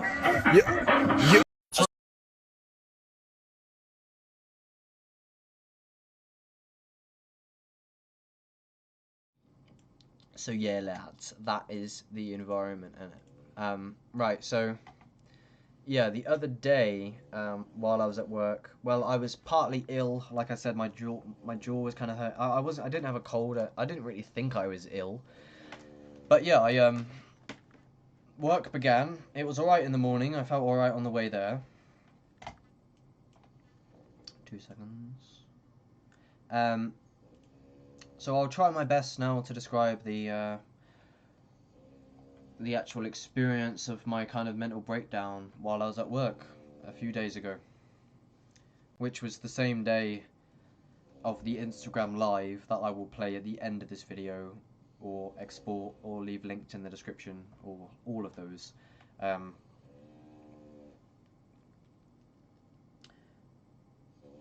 Which is like a 30-minute Instagram live that I took on my break, and the plan was to do the Wim Hof on my break to see if I could. Yeah, so I took my break early. To see if, and now my plan was to do the Wim Hof breathing method to see if I could heal myself so that the rest of the day wasn't so sufferable. So I went on my break. I ended up just doing an Instagram live. I did do a bit of breath work, but I ended up talking for the most of the time, for 30 minutes. Bespoke was in the chat, etc., and that people were just talking to me about what I was kind of venting about. being trapped in the system, etc. So yeah, the mental breakdown was like, the way it went down is it's hard. Like, the thing is the actual experience is beyond words. So I don't do it justice by telling you, and when I say it out loud, it kind of introduces like paradox and like, because if I were to, while I was having the mental breakdown, if I was to speak about the exact reason why it's happening, it might have actually killed why it was happening through logic, because I would have seen that it was delusional. But I feel like a lot of it is brain fog, physical unwellness, disalignment.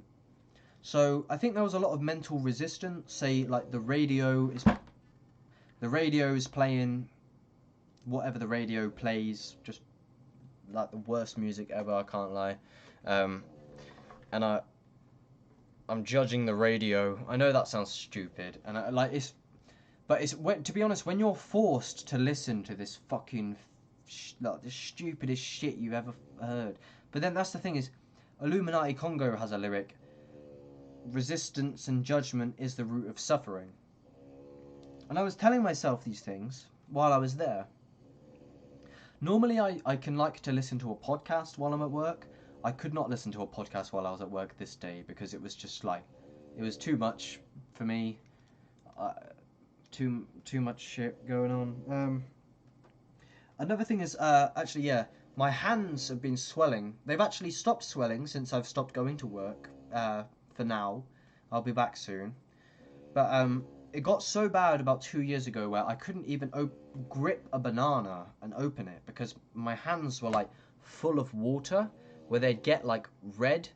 So like when you clench your fist, you can see water, like there's liquid in your hands and your feet.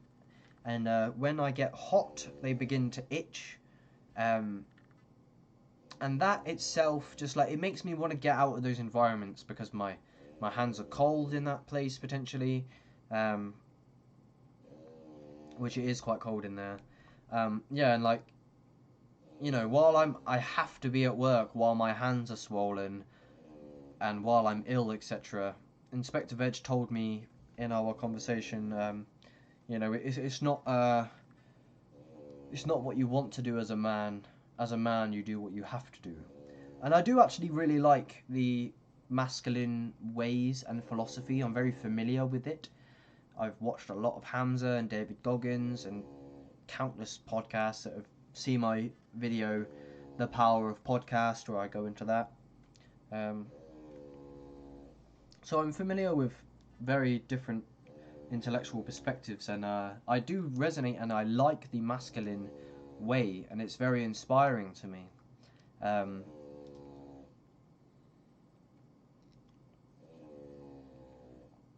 Of a warrior mindset, of resilience.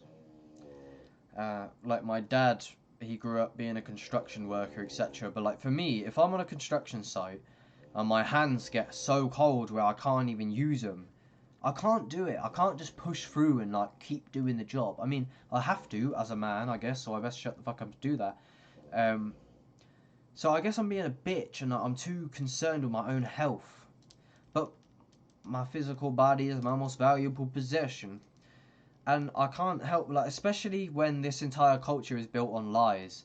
When I keep turning up to work and I'm like destroying my health for a corporation, when this whole culture is built on greed and earth is built in abundance. If you research different cultures, ayahuasca ceremonies, etc., like there's so many different inspiring ways to live, but we choose to be in like this, like the city.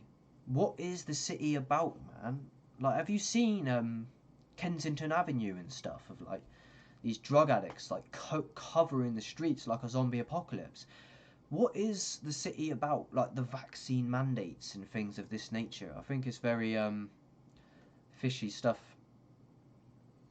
So I can't help but blame and be a victim to the system partly. But yeah, it's the health gets to me. Being in a toxic environment while I already feel down in the dumps about my health, etc. Like the sun's out and I'm forced to be inside, away from the sun. Toxic people as well in the workplace. That's partly why I lost my other job, is because my colleague, like, it's like he must have hated himself so much that he just loved to piss me off. There's these people that, like, it's almost like they love to annoy you, but they don't really let you know exactly how they're doing it. It's like work must just be the highlight of their life or something, partly. And there's a lot of subliminal people. Like, at the end of the day, if I look at a person and they're literally like eating shit, smoking shit, which I've been a victim of, I'm trying to get better, but they don't even have an interest to get better. It's like you almost see through them immediately, in terms of, you know, you're obviously going to be dysfunctional and annoying if you're, well, like, what do I expect from you if you eat fucking Rustler's burgers for breakfast? That's what I'm on about. But yeah, I mean, some of these jobs, like, the colleague just loves to talk to me, but he loves to piss me off while he's talking to me. He loves to insult me as a joke, and I won't have it. And that's why I lost that job. Partly the other job is because I won't get spoken to like shit. I won't suck it up. I don't like, because that's the thing, is like, I have to suck the boss's dick because I can't afford to say no. But if you're being a cunt to me like that and you're insulting me, I will tell you to stop, because I'm not going to let you steamroll my confidence and my self-esteem subconsciously by letting you talk to me like shit, because I can't afford to say no. Just because you're my boss doesn't mean you're anyone else to me. You can't talk to me however, like, and why would you want to? Because you hate yourself.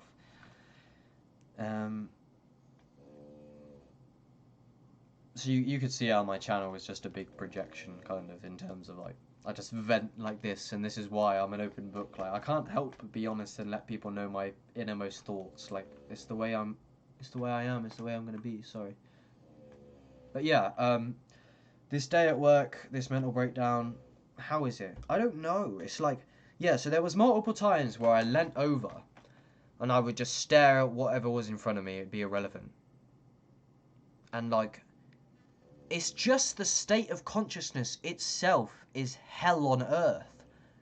Regardless of an explanation, it's like, again, the best way I can feel about, like, it's like I'm literally having my energy extracted from my soul. Like, my actual life force is being pulled out of my body. That's what it felt like. Like, and I felt about it, like, it got so bad. Like, I was having these thoughts about, like, the devil, literally, like, about, like, joined in the dark side. Not that I would, or, like, whatever the fuck that means, but I just mean, like,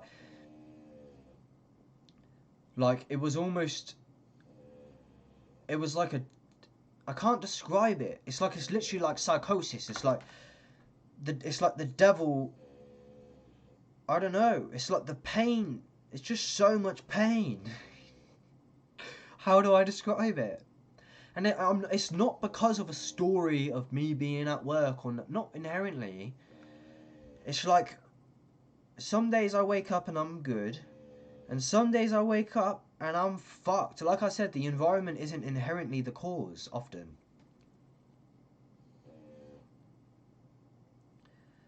Right. I'm going to play my voice messages with me and Inspector Veg now, I reckon.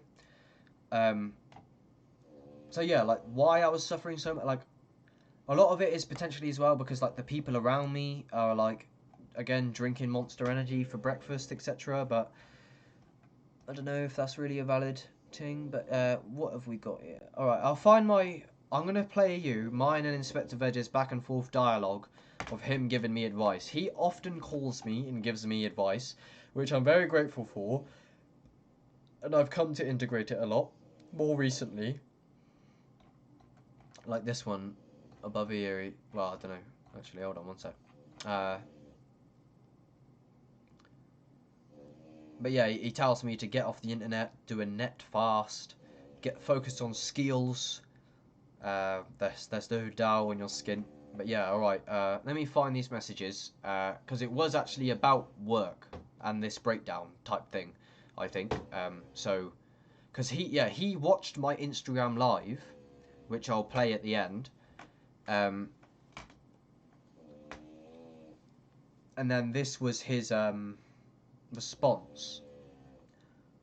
I feel I'll play this first. So this is his response to the Instagram live that I'm yet to show you. But I'll show you this first, as I feel this will have more value to you immediately. But logically I should play them the other way round. But I'll play you this first. 1 second, let me find it all.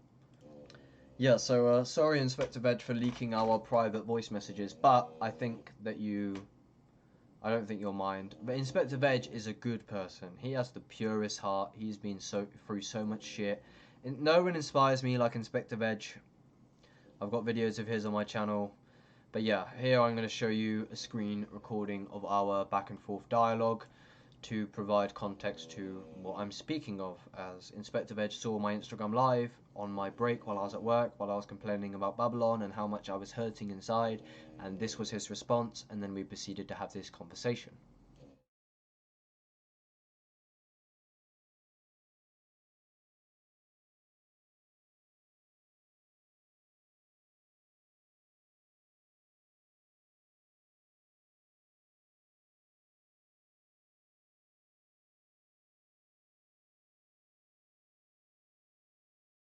Yo, G.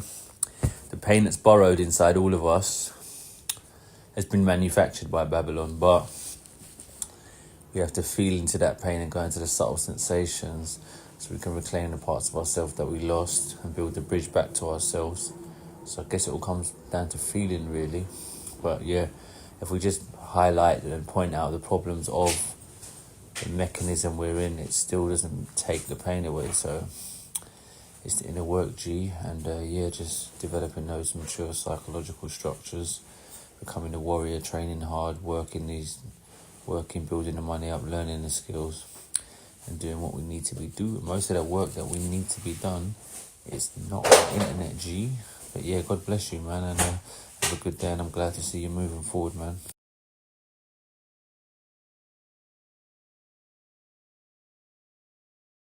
Cheers, broski. I really appreciate that, you know.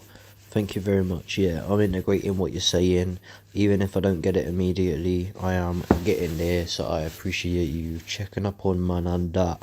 And you definitely got the wisdom when you're talking about everything that you've been through in your story and your past and your traumas, etc. Results in you saying things like what you said above, and you say it on your story often about how trying to run from the pain, etc. And you're very open on your story often about for example, when you say like that you can't provide the love that you never got or something like that. I don't know, I see your I respect your wisdom and knowledge and stuff to do with the pain and the healing and stuff, because you definitely talk a good talk about that type, about all that type of stuff, my G. But yeah, man, yeah, I don't know, I just got bogged down, bro. Work today. I see you commented on my live, but yeah, I'm getting there. It's all created in the mind, I guess. I don't know, but yeah, it's just feel it to heal it, you know. But yeah, I made this the day at work like literally like feel so long, because my mind was like clinging and resisting everything all day, and it made the day like take so long. But yeah, man, I don't know. We'll get there, bruv. Yo, bless, bro. Yeah, like I was saying, yeah, coming on the breathwork on Sunday at 9:30 and 5, man, and see what comes to the surface, G. Yeah, I'm with you, bruv. I get you, but it's like when I'm ill and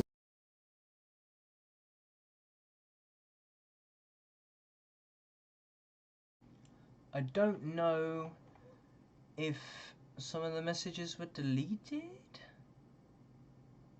Oh no, sorry, I missed. Sorry, I fucking that's me. I'm being thick. I missed one. 1 sec. Yeah, I probably better do, to be fair. I always notice, like, I've stopped doing the breathwork since the sun stopped coming out. And normally when I stop doing breathwork, it is directly, coincides with how good I'm feeling, genuinely. Like, when I'm not doing the good habits, I feel like shit. So, yeah, I don't know, yeah, I'm free Sunday. I could do the breath work. I tried to do it last year around this time, to be fair, and I just bailed, but hopefully I can do it this time properly, I guess. Would be nice. Also, it's good to be aware of blaming the environment and saying, oh, the environment does the fake food and Babylon this and that. Kind of be aware of that.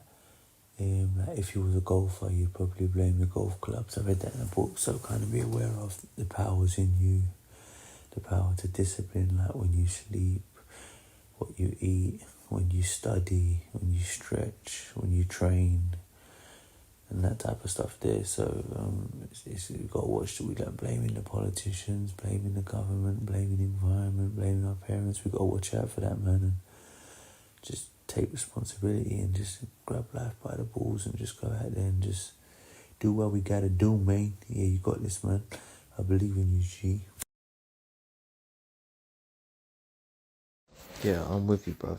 I get you, but it's like when I'm ill and then I go to work, all my alarm bells in my body are ringing up telling me to get out, but I can't, because I can't afford to say no.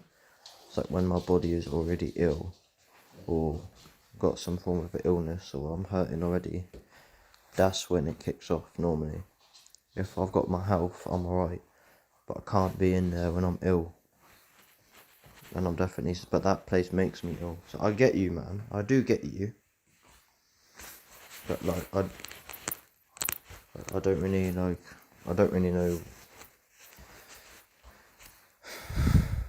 Because, bruv, it's like, it is the environment, bruv, to an extent. I know, obviously, I've got to do something about it, but it's like, it is the environment. The environment's fucked. It's making me feel ill, bro. Yeah, so I can tell that I'm quite low vibration in that message.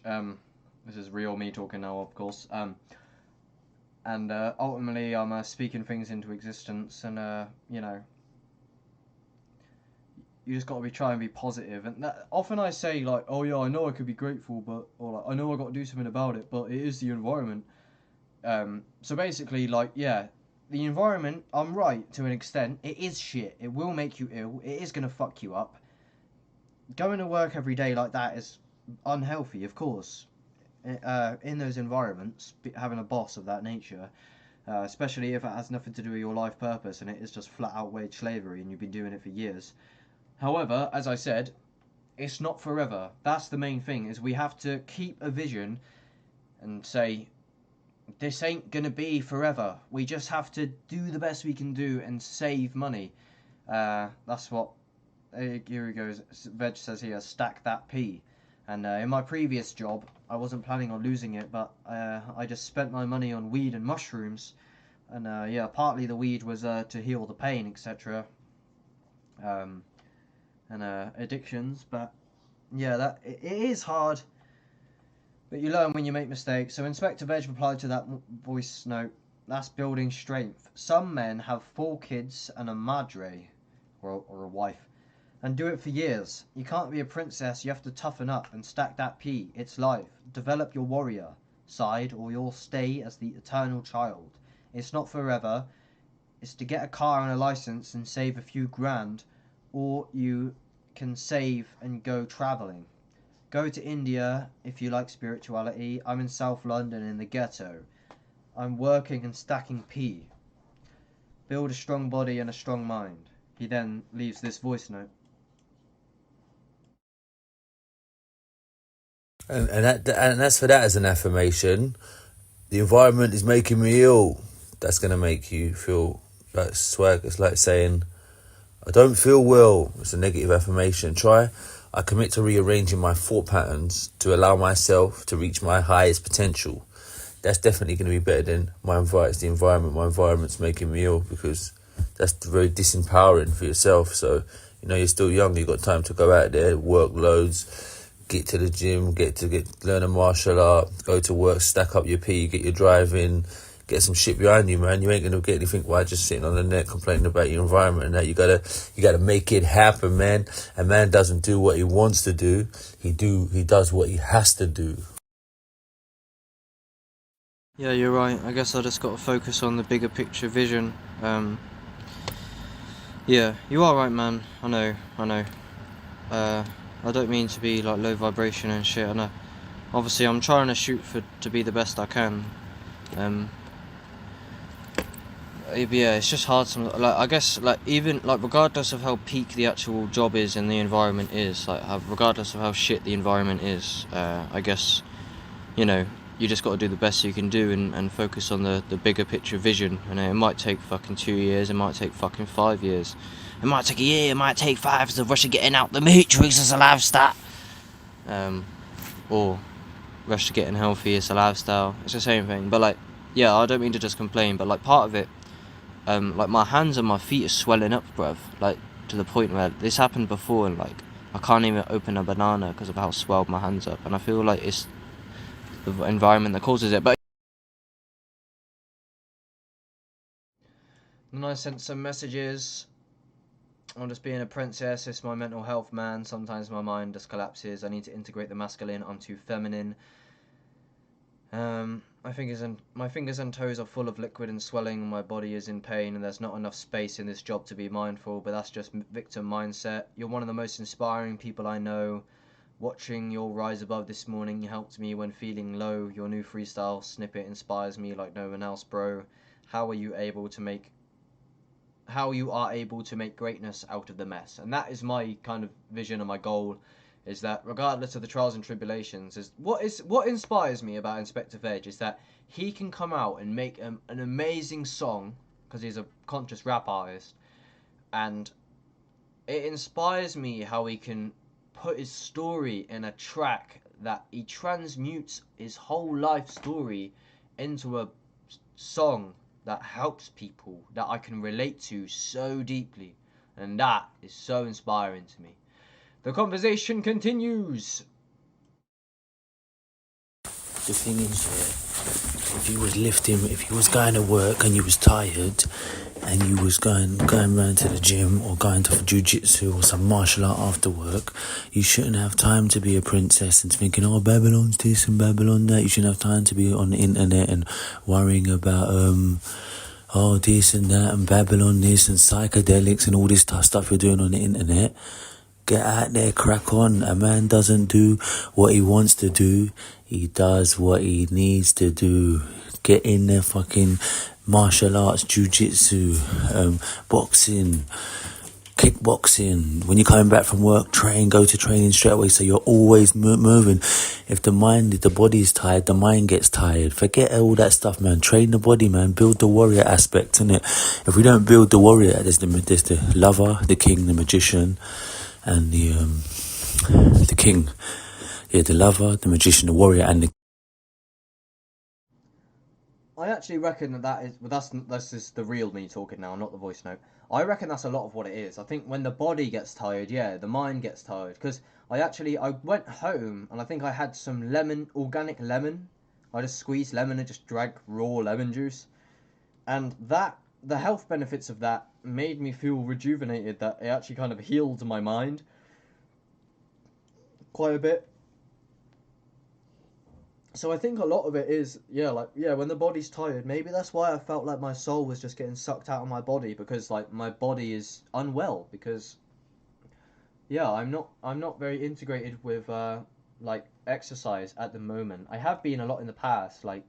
I'm not one of these geezers who just never exercise. I run quite a bit, but yeah, I don't know, recently I've been slacking in the winter. I've just been going to work.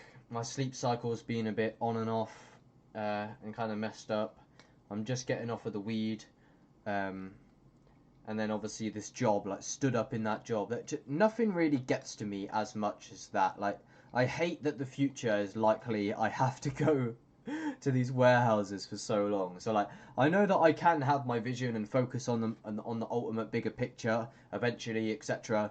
But doing long shifts, eventually it fucking kills me. But I'll have to stop being a princess and have a longer time horizon. The conversation continues. The Puritan is the eternal child. It's like a possession that we're possessed by. Oh, just sit on the internet, talk about psychedelics, talk about spirituality, make a little post. But that's not all to complain about Babylon, make a little video. But that's not the work. The work is you've got the magician, is the creative side, the spiritual side, the information, the prayer, the diet, all that type of stuff. The warrior writes goals. From the 7th to the 14th or whatever, I will go training 4 times, boxing 4 times, and write a goal, how many times you're going to train, write down what you're going to do, keep looking at them goals, and do it. Don't say I'm getting there. Write the goals and look at the goals, whatever you're going to do, and do it, man, and say I'm going to spend, say I'm going to do 5 hours. If I said Monday an hour, Tuesday an hour, Wednesday, on Friday I would have completed an hour every day revising for the... I'm totally with you, bro. I sent a message to the group chat just now that I think you'd resonate with, and I was just saying, yeah, I mean, sometimes I just fall, bruv. It's hard not to sometimes, because it is just a lot. I don't know what it is. My mind just collapses sometimes, but yeah, I think ultimately we just got to focus on like the most high vision, even if hypothetically we were to suffer for like 10 years immensely, like if we went into war, our country, we got bombed or something, like, still never give up, still strive always for survival. And even if this is just the dream, obviously I want the dream to go a certain way. But yeah, I think you know, you're right, man. I gotta integrate the masculine more, because I got too much like feminine energy, or that's what I've recognized myself to be for a while, and I gotta kind of change that. But yeah, I am learning a lot, bro. Like, I am actually integrating a lot that you're saying, trust me. But yeah, it's just I'm growing and learning a lot. I think that's why there was so much pain in a way, because it is. Sit there when you ain't trained and you watch the mind and you see the mind spiraling and you're going into these spirals. Or you can just go and get under that fucking bench press, bruv. Train the body. When the body is strong, the mind will be strong. They say the pain of discipline or the pain of regret. 50 said some people choose to deal with things by not dealing with things. You had the job, you were saving up about 1,600-700. You just had to keep going, go through the pain. Like, having a job and saving money is like, you're spitting the sickest bars, you're on stage, you're murking it, and then you just drop the mic. So like, you had like 1,700, you were smashing it, spitting the sickest bars, and then everyone was like, yeah, that's sick, and then boom, you just dropped the mic. But it don't matter, you could pick the mic back up again, start going hard. I don't know if I said this a second ago, but they say like it's like no matter where you are, in a sense, like if you try, you might just get there, but obviously if you don't try, then you won't. So it's like you almost always end up in the same position. I don't know if you noticed that. Like, even if you make a bad decision, you eat some shit or some shit goes down, you always just end up in the present moment with whatever resources that you do have, and there's only one way forward, isn't there? Like, forward optimism. So yeah, ultimately we just got to try. And like, yeah, I think like the psychedelics was clashing with because like deep spirituality, I'm sure you've noticed, can clash with personal development, because you're saying that like regret, that the pain of discipline or the pain of regret, right? And then some spiritual teacher will go, don't regret anything, just let go, man, into the Tao, into the infinite flow with the present moment. But it's kind of stupid. I tell you what, when you're skint, there is no Tao. And when you haven't even got a tenner, there is no God. Yeah, that's a good one, bro. I like that one. When you're skinned, there is no doubt. That's funny as fuck.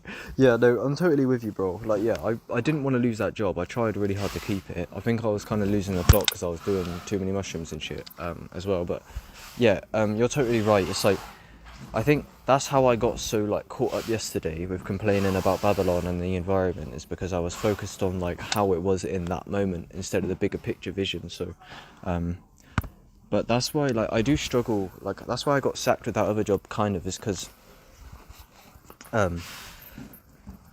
it's like it does like, even though, right, so let's say hypothetically I have to put up with this slavery grind of Babylon for like 2 years. I just need to realise that and swallow that hard pill to swallow and just do it. But when I'm at that job and I have to wake up, go in, like day after. If you was a golfer, you'd probably blame your golf clubs. When it's constantly day after day and I can feel my health deteriorating and the alarm is forcing me to wake up and I'm going in there and I'm having to deal with loads of dickheads, I'm fucking having to listen to the radio full blast or whatever it may be, I lose sight of why I'm there. I just shut down. I'm like, I need to get the fuck out of here, because like today, I'm not trying to complain again, but like, my hands and my feet, my toes and fingers are like swelling up. I've got some like tonsillitis thing, or when I got a cold or an illness, I can really barely deal with being at work. It's kind of weird, man. But you're right. I need to get more masculine. But yeah, it's just I get lost in it, because if you're doing like a 45, 50-hour work week or whatever it might be, having to do that, eventually it kills my soul. And that's why I lost my last job, because I'm about to blow up all day. A video is trying to send to you now, bro. But yeah, no, you're right, man. I got what I needed out of the mushrooms for the most part. Like, I mean, I don't know. I'm kind of glad I did the mushrooms in a sense, because I got like. Just for context, those who are listening for audio and can't see the screen, he messaged saying, "You needed the job, not the mushrooms. I told you this." That's why I'm on about the mushrooms. But yeah. The reason I was doing it kind of is to like investigate reality, and I did have like a major breakthrough where like I seemed to have like major insights about the nature of reality. But I even found like an old trip report, old mushroom trip report, and I was like going, oh my god, wow, and having these crazy insights, and then towards the end of the video I'm like, what time is it? Oh fuck, my dad's gonna be here in a minute with the shopping. And it's like I go from having crazy metaphysical spiritual insights, and then I'm back in the third dimension and I've still got no money. So those things were fucking me up anyway, bruv, because it made me think that everything was a dream. And I think it is a dream to an extent. Like you actually tried to call me one morning and I didn't answer because you weren't even like real, bruv. I was like, fuck this. It was crazy. The whole dream like collapsed into synchronicity. And there we have it for now. So there you go. That's my dialogue with Inspector Veg after he watched my Instagram live, which I believe I will play for you in a second, which is this one. It's 30 minutes of this is me on my work break while I was having a mental breakdown, and then it actually got worse after this video. It takes a second to get off the ground because it's a live. So you can find it on my Instagram if you want. I'll screen record it now though. Other videos that are relevant will be, if we go onto my YouTube, just search OXSN here. Desire to answer every existential question ever. Here is voice notes that I sent to Michael DeSouza, another conscious artist that I'm working with the conscious rapper community on. And I was talking about what I was on about earlier, basically about how I've been through so much suffering that I just want to skip to the Godhead and to be in direct consciousness with absolute truth. I didn't say about the suffering super much in that. I think I did in the Instagram live I'm about to play. But yeah, I'll play the Instagram live because that was on the day of the breakdown, or one of the breakdowns anyway. But if I get my camera back in action, where am I? Hello. So that was that breakdown anyway, and then yeah, say over Christmas I tried to be good with my diet. I had a good vision. I didn't really align to that vision, but like yeah, I ate loads of shit food, which is a big thing for me. If I eat junk food, I will feel horrible about myself, really. Mr. Nature says the thought of thinking the food is bad for you is actually worse for you than the food.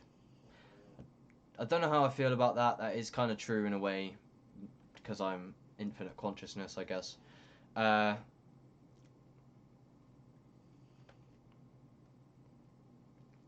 yeah, I kept going back to it. So like basically for 3 days I'd done this. I didn't buy the junk food. It was brought for me for Christmas, which is like one of the traps. Is like there's like we've got Easter, Christmas, birthdays, and Halloween. Like, Halloween should not exist, man. I can't lie. I know it's fun, but we should not have kids going out like that, getting that junk off strangers like that. Fuck that. Christmas, like, Easter's an excuse to eat chocolate eggs. Christmas, everyone buys shit. People are fucking buying me Haribos, for fuck's sake. What the fuck? It's so dumb. So, like, anyway, I say that, and then I fucking chose to eat it. But I don't buy junk myself. If someone buys junk, well, yeah, like, I wasn't planning on eating it, but yeah, I was just very stoned. I had the munchies, I guess, and I ate some biscuits that were brought for me on Christmas, and then I regretted it the day after. I then later that day ate more of the biscuits, which made me more depressed, and then I regretted it the day after, and then I ate more. So I repeated, and I thought, as I'm doing it, I'm like, bruv, I've got to stop. I'm literally like a drug addict. You know how sugar is really bad for you. I'm very on the health. I don't like that stuff, man. But yeah, I mean, check out a video by Leo Gura called Burning Through Karma. Is perhaps quite relevant. He basically says, it maybe instead of a lecture about how bad sugar is, you need to go through the process of burning yourself with the bad habit, so to speak, in order to learn the lesson and move through it. It's kind of a bigger, more spiritual perspective, which I feel like I actually did learn my lesson. I'm done with that junk. I ate junk 3 days in a row, and then, like I said, I got a bit ill afterwards. I'm done with that shit, man. I don't know what I expect. It's bullshit. I'm not eating that junk anymore. But yeah, I kept eating it and getting sad that I ate it, and then continuing to repeat the habit. And that cycle is the worst thing, because I've said it before, it's like, quickly I'll play this, one of my very first videos. Check this.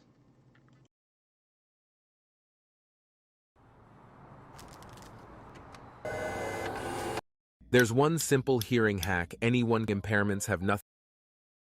Your mind will just play games with you, man. Like, tell me if you can relate to this, but this is something that I do. So I'll go in the drawer and I'll go to pick up a protein bar, which is very unhealthy. I love these bars. They are very yummy.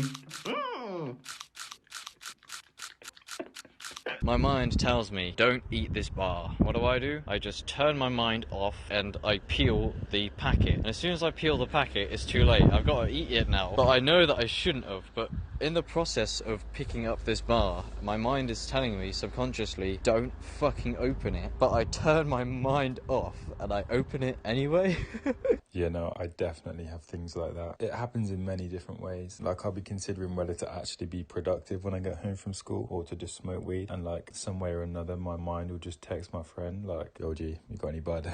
Or like, once the PS4's on, like, I have to play some FIFA. There's just no way around it. Yeah, no, I know exactly what you mean with the weed, man. I used to do that all the time. Like, I know I shouldn't, or like, I don't have enough money to or something. And then I'll just text someone anyway, because my brain and my ego knows. As soon as I send the message and I sort it, as long as I just don't listen to my deeper intuition, then my ego and my lower self gets what it wants. If you feed the bad habit of eating shit food, that will grow and become harder to conquer. It doesn't just apply to that. For example, the other day I wanted to design a website. However, I know I needed to order my driver's license. I continued designing this website, and the back of my mind was nagging me the whole time, and this is very energy draining. There's this saying, it's like, if you have to swallow the frog, dog do it first or something like that. Imagine every day there's something super shit that you have to do. Are you gonna put it off all day, or are you gonna bang it out first thing so you can move on? There's this rule. This sounds very stupid, I know. It does work. Whenever you know that you have to do something, as soon as the thought comes in, just go 3, 2, 1, and then just fucking do it. Don't let your mind drift away, because it will start making excuses going, nah, I'm tired, I'll do it tomorrow, today's my day off. Yeah, no, that's very true. I'm very guilty of that. There'll just be shit I have to do and I won't be doing it. It won't even be like I can enjoy that time. I think that's something that I'm going to focus on with my meditation, to find a way to like make those thoughts louder, so it's just like, whoa, do it now, not like a little thought like, whoa, you need to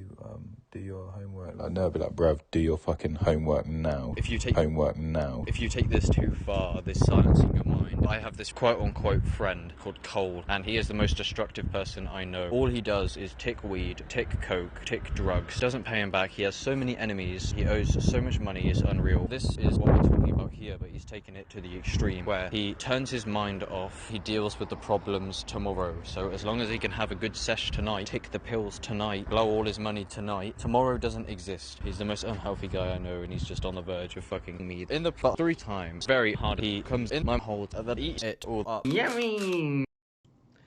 Ignore that ending. See how much effort I put into that? That took so long. I don't know if you could see the video, not just the audio. That took a long time. Alright. I think I've said all I need to say, really. One thing is that the internal suffering is far more immense than I can portray in the Instagram live I'm about to show you, and in the voice messages that you heard earlier. That was actually my face in the midst. That's a picture I took while I was fucking, like, I wasn't trying to look like that. I just felt so that was like while I was having a fucking breakdown on one of the but it's on and off. I've had these all my life, really. Sometimes I cry because I'm scared of how sad I get. Like it'll go on for 3 days and then I'll go like, why am I even sad? And it's just tricky, bro. Here is a relevant snippet that I made, a little song that I made, and then I'll play the Instagram live, and then I reckon that'll be it. And then check out any more of my content, because it's all relevant around the same thing. Like I say, basically, is the point of my channel is, if I relate to you ever, or potentially if you ever relate to any of these people here in my highlights here, David Goggins, Joe Rogan, Ryan Sanders, etc. I've got loads of these. Inspector Veg, Donny Arcade, Mr. Traumatic, Isometric, Ram Das, Michael DeSalza, NF, MC Words. Like, if you relate to any of these geezers, Terence McKenna, then Russell Brand, Spectrum, Wim Hof, Actualize.org. Like, basically, once you resonate with me, I've got you on board, and then maybe my content can help you, because even if I fuck up my life and I struggle, hopefully you can learn from my mistakes, you know. So I really am trying to provide value. I think this is going to be, for the most part, one of my last videos for a while, because as Inspector Veg said there, as I was listening and reminiscing, or like thinking about what he was saying, is the real work is not on the net. I done a tarot card with that Katie I was speaking on earlier, and it's the only tarot card I've ever done. And what it said to me is, now is not my time in the limelight. And if anything, I think I might title this video that, is although I might be motivated half the time, super loads, half the time I feel like I'm going above the speed limit, I need to slow down, because I get like manically motivated, and then I just crash in the polar opposite thing, like I got like manic bipolar depression type thing. Even though they're just labels, and I don't agree with the Western diagnosis system, really, all their medication. I believe in nature being the remedy, and love, etc. But what the fuck was I saying? Yeah, it's clear to me that even if I get ecstatically motivated again, I likely will crash. Not to speak that into existence, like, because my words are spells, and by predicting that it's going to happen again, it will. That's what I was saying to Mr. Nature on a call, and then Miss Sunshine was saying that she could relate to me, that even if she tries to be mindful in that, she will, like, go into a rut eventually again, and that's what I find. So I'm gonna need time, I think. I'm growing a lot. I didn't realize how immature I was. Like, I'm only 20 years old. I started the psychedelic breakthrough crazy shit when I was 17. That's when I started this channel for the most part. And I didn't realize that I was pursuing naive spirituality and that I was just immature because I was young. So I'm growing a lot, so I need space, I need time. I'm committed to keeping my videos up, even though it's very difficult because no one, like, you know, I'm just like an open, ignorant mind venting into a camera half the time. And I say that because on this Instagram live, which I will play after, which is only 8, maybe 10 minutes or so, I say that keep in mind that the person, when you watch my channel, that for the most part, the person you're watching has got lots of bad habits, and so like I might be useful to you if you can relate to me and if you've had similar experiences, but keep in mind, you know, there's a quote, clean your room before you criticize the world. I think the room analogy can be extended to your life in general, and I think Babylon can make it hard to get your room in order, not your bedroom, but your life, like to get your life in order before you criticize the world. However, the world may be what is preventing you from getting your life in order, you see. However, when it comes to your actual bedroom, right, I've withstanded from doing this for a long time, but so after I show you what my bedroom looks like at the minute, which is the worst thing in the, I don't want to do this, right, I don't want to show you, right, because I ain't going to get a missus at this rate, right, but I'm, like I say, I'm trying to be honest. It's pretty terrible, but this is what I mean. If this reflects my mental health, another good thing actually, they probably will do dividends as well. I feel like it's partly synchronistic as how, as my mental health deteriorates, I don't know, like basically my light is flickering. I need to change the bulb. I don't want to show you my bedroom, bro. But this is what I mean, right? If anything, I hope that this can, look. Oh yeah, when I was saying, oh shit. Oh no, I am on. Okay, sorry, I thought the audio was off. So when I was saying about the honesty, this is an important point, is that basically the depression in my past has been so soul-crushingly deep that is why I am the way I am on my YouTube channel. That's why I express myself the way that I do, because I have been in hell for so long that to pick up a camera and speak my mind and upload it, I don't have the energy to care what people think. That's why I am so authentic and honest. I'm not saying that in an egotistical way, like I'm boasting. I just mean I am, because the depression humbles me to an extent where I have nothing to hide. Do you get what I mean? Okay. Right. You know, there's some details about my room that I actually can't share. I will not share because of how, you know, basically people speak of, like, I've never done this personally, but degenerative people speak on, like, you know, they'll watch porn loads of days and they'll like come into a sock. I've never came into a sock. I don't know who comes into a sock, for fuck's sake. But that's like the peak of degeneracy. Like Hamza has admitted after he's overcame, not in the moment. So doing it in the moment, the thing is about admitting the way that I live in the moment is that if I don't evolve, then I'm just gonna kill my reputation even deeper. So a lot of my channel only exists because I have the expectation that I will evolve and get better. But Hamza said that he used to wake up, like, immediately go on his phone, have a shit, and literally have a wank on the toilet while he's having a shit. Other people would say that, yeah, they'd, like, come into crusty socks. Or, like, the pee bottle where, like, people pee in bottles in their room.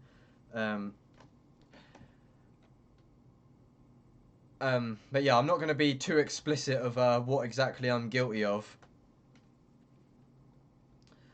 But, yeah, look, I lost my mind, for fuck's sake. I've done loads of psychedelics, more than any, like, I've done 12 grams at once. I've done 7 grams at once, multiple times. I've literally had synchronistic experiences. I've fucking had visions of gods coming out of the sky. So when you fucking see my room that I'm about to show you, that is very degenerate and messy and not good, it's a reflection of my mind potentially, but it's also like, understand that I might not value and care about the same things as you because I've been in the fifth dimension for so long. When I literally meet God full blast and I lose my mind, you know, and when I'm having mental breakdowns to this extent, it can be kind of tricky to take care of myself. Anyway, I'm going to show you my room quick. Just put the camera around. It is got a wire on it, so I can't do the whole thing. But I made a video of this nature before, like I said, of the video called like I'm a degenerate, like why I'm a degenerate or something, that I ended up deleting because one of the things that I didn't upload that video for, like, I would be lazy and I wouldn't clean up around the house, and then I'd feel bad about it because I live with my mother, and like that's just pathetic. I know that's just pathetic, but like it doesn't stop that still happened. Like that was something I'd go through. I'm better now. A lot of it was the weed and the overworking hours, etc. But yeah, it's like I would like not be very tidy around the house, and then I would feel guilty about my lack of productivity. I don't know, but yeah, my light is just turned off, which is not good timing, but I'm gonna try my best to quickly pan you around my bedroom, and then I'll show you some final clips.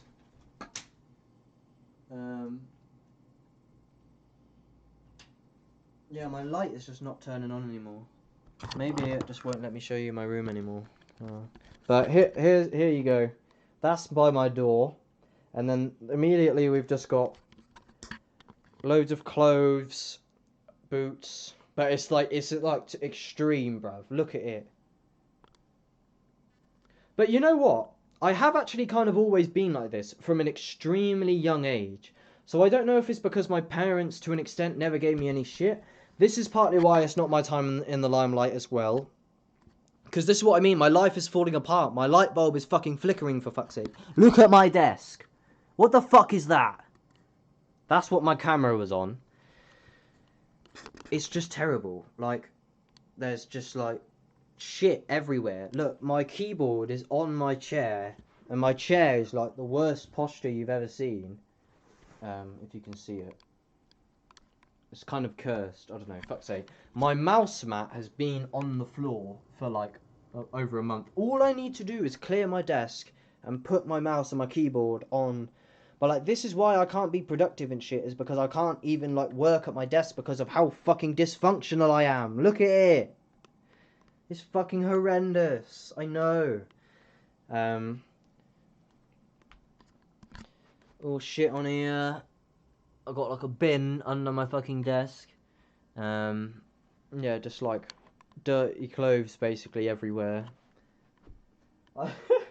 This really does justice right now to my mind state. I've got a bong on here, do I? No, I don't. I don't know where the bong is. Oh, it's in the shed. Yeah, that's all fucked. Windowsill is fucked. I got a mouldy watermelon. Oh my god. Don't. I know. Please leave me alone. Please leave me alone. Not only that, don't worry. I don't know. I love this dog. I take care of this dog. I actually love this dog very much. I'm not a cunt to the dog. That's the main thing, right? I might be a prick to an extent, and I might be not great at life, but one thing I'm confident with is I've seen how some people treat dogs, and this dog to me is my world. Even though this dog is actually a cunt to me, I wasn't actually here the whole time it was raised. I think it wasn't trained exactly super well. But yeah. More shit down here. Some, but yeah. There you go, mate. Wash basket there. Got basically is that a bin full of like rubbish? What's this one? Is that another bin full of shit? Yeah. As you can see, I am kind of fucked in the way that I live. Now you can see the chair, the posture of the chair. It's like curved, like you see. But yeah, all I've ultimately showed you is that I'm not disciplined. I don't like living like this. Um,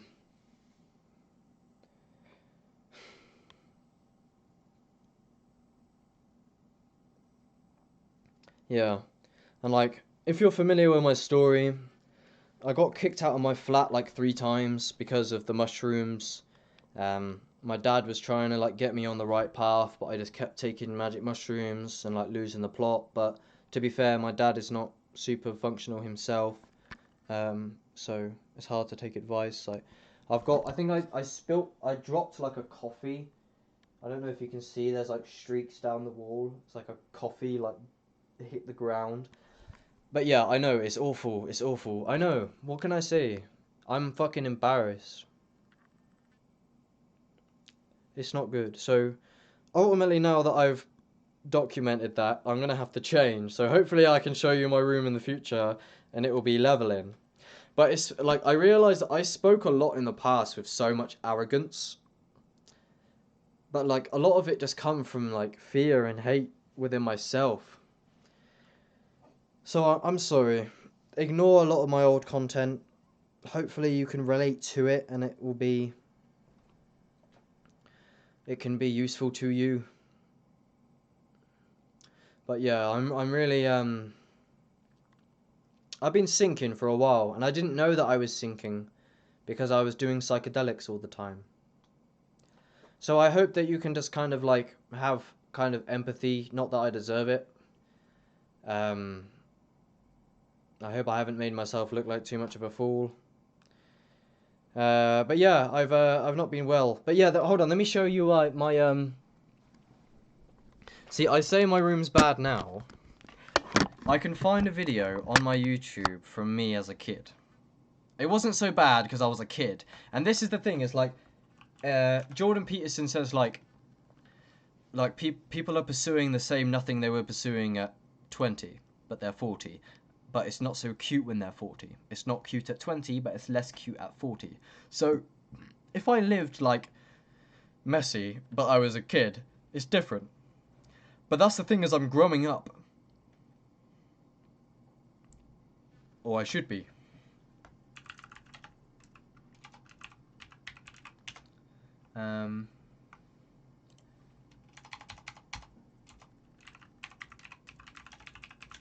So I'm now, here we go.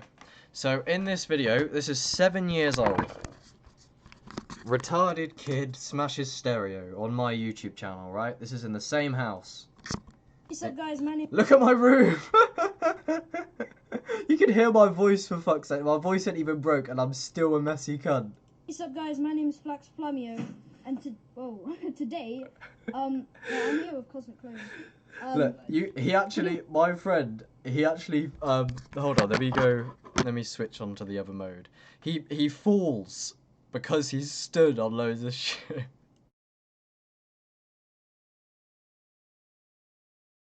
I just wanted to thank you guys. It's also kind of a vlog because I've got 10. My birthday's coming up very soon. I'm gonna be getting a really cool computer, a cool laptop thingy-majiggy. Wait, Reese. No, don't be an idiot. Don't. No, Reese. Don't be a. You idiot! My uncle gave that me.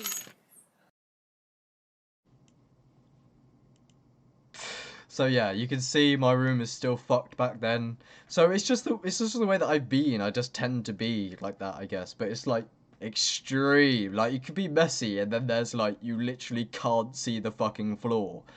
But yeah, I didn't realise how fucked I was, I think. It's like Inspector Veg said at one point, he just realised that he was fucked. He was like, about 7 years ago, I realised I was fucked. But yeah, that's that.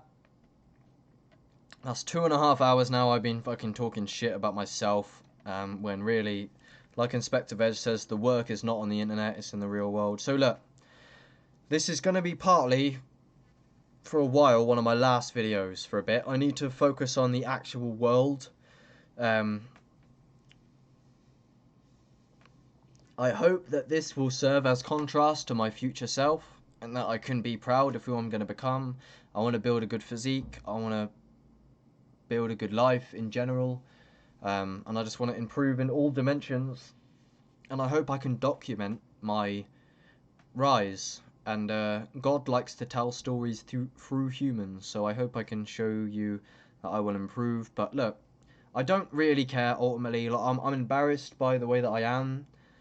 But if I were to kill myself, which I have had a lot of suicidal thoughts somewhat recently, and in the past I've had a lot of suicidal thoughts since I was like 14 years old. I'm not going to kill myself. I am actually okay, really. But, you know, if I were to kill myself, maybe people wouldn't feel bad for me or nothing, but, you know, that would prove, like, you know, you can think that I'm just a cunt, who needs to get his shit together, but I can't describe to you how much I've been suffering, even recently, in my mind. So I think that my room is likely a reflection of that, a symptom of that, or vice versa. So yeah, ultimately, I'm sorry to everyone around me. I've apologized a lot, and you'll hear more about that in the Instagram lives coming up soon. That I'm going to screen record for you in a second.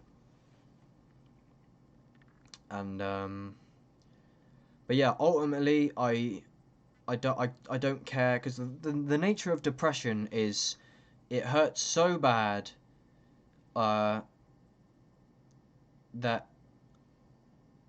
there's nothing but pain. So you're not concerned about how someone perceives how you live, because you're hurting so immensely. I see this kid tried to shoot up a mall. He's done such a terrible job, and like there was this lady on the floor who he shot. There's this website called Watch People Die, and it's exactly what it sounds like. I won't get too deep into that or why I'm on there, but I mean, it's interesting, to be honest, because I've become a lot more careful in the world, because this fucking place is brutal. There's infinite CCTV footage of people dying all over the place. It's actually quite fun. It's quite fun on there. It's fucked up though. It does not make you feel good if you spend a lot of time on that site. Anyway, yeah, this kid was like, he was clearly hurting a lot. He's like an incel. And by the way, an incel is someone who can't get laid. Like, a lot, it's basically men these days a lot, and they struggle to manage to get sex from females. Which I feel like I have definitely kind of been like, I don't know, like it's not like I don't get laid, like, but I mean, there was a period where like I hadn't had sex for like 2 years. Don't be insecure about that, by the way. I'm going to make a video about that in the future. I used to be very insecure because I was like trying to lose my virginity because all my mates had lost their virginity and I hadn't. And I like felt insecure about that, which is just kind of stupid, I think. But yeah, the light flickering, I feel like I don't know, it seems to, when I say it's synchronistic, it's like, because it started as my mental breakdown kind of was going on. And a side note is that, so when I'm dreaming, I feel better than I do when I'm awake. How I'm a dream some realer people than the ones that's living when they really fake. Is, when I wake up, and when I wake up out of my dreams at night, like when I wake up in the morning, and I am confronted with the reality of my life, it's just pain. But yeah, so the kid who tried to shoot up this mall, it's kind of like the Joker. He's like, what do you get when you cross a mentally ill loner with a society that abandons him and treats him like trash? I'll tell you what you get. You get what you fucking deserve. And that's this kid basically, like, he literally shot a random mother in a car park. And she was on the floor going like, why are you doing this? And he was like, oh, society, man. This society's full of shit. And she's like, I have nothing to do with that. And he's like shaking. He's like, oh, it's society, man. It's society. So like, not that I'm going to be a school shooter, but that is where it comes from. I think Russell Brand speaks of this a lot. People speak of this a lot in terms of mass shootings. Is why does this happen? It's because people feel so neglected and so beaten by life, especially these incel men who like. Which, it just so happens that the incel guy who shot up the mall was talking with so much arrogance on the camera before, I'm going to be the school shooter. That's how I was speaking. in some of my previous content, before I perceived how arrogant I was being, and before depression humbled me. I learn a lot from depression and suffering. Pain is the greatest teacher. Traumatic says this a lot. I've been through so much pain. That's why man's wise. What does he say? Or you learn that love is pain, and learn to love the pain. The pain, it makes me stronger. That's why I'm on top of my game.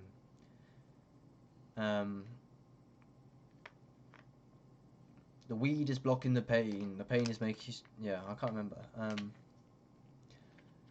What else does he say? What doesn't kill you definitely makes you stronger. My pain turned me into a monster. Nothing worth having ever comes easy, so it doesn't matter even if it takes you longer. And we were never born to be slaves. I'd do a dry fast for 3 days. You need to question everything and debate. I will humble you and make your ego deep. I think my computer just froze. Right. I want to show you the clip of Shadow Work by Illuminati Congo and Free Soul. Watch this video if you can see the video, or listen to the lyrics. Listen to the lyrics, trust me. It is very relevant to what I'm talking about. This is a point I forgot to speak on, is that if reality is infinite love, the highest love is only possible combined with shadow. To overcome trials and tribulations is the highest love. To convince yourself that reality is shit, and then have God surprise you with, actually, you done it to yourself and it's all infinite love. That is the highest love, is to suffer for nearly eternity and for it to be absolutely worth it. The highest love, not inherently, but I think, is to be combined with shadow. Just watch this, right? Because this is super relevant. Alright, so I'm going to show you this clip of this music video. Then I'm going to play my 30-minute Instagram live of the same day that I was having my mental breakdown in Babylon when I went on my break.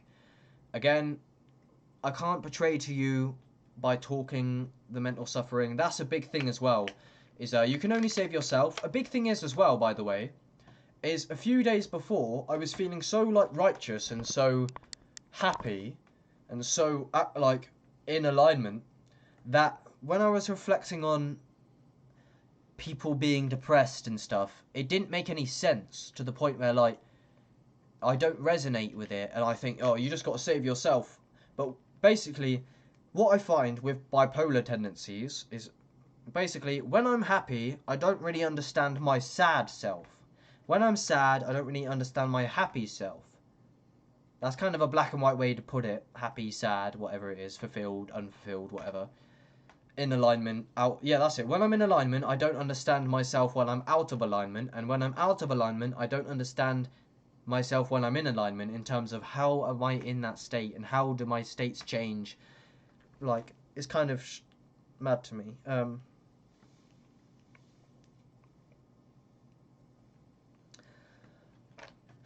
What am I saying? I don't know, but look, I've nearly been talking for 3 hours. That's 2 3/4 hours, bro. I've been chatting shit. Alright, I'm going to show you this music video now, this little clip. So shout out to Illuminati Congo and Free Soul. Deep what you're about to witness.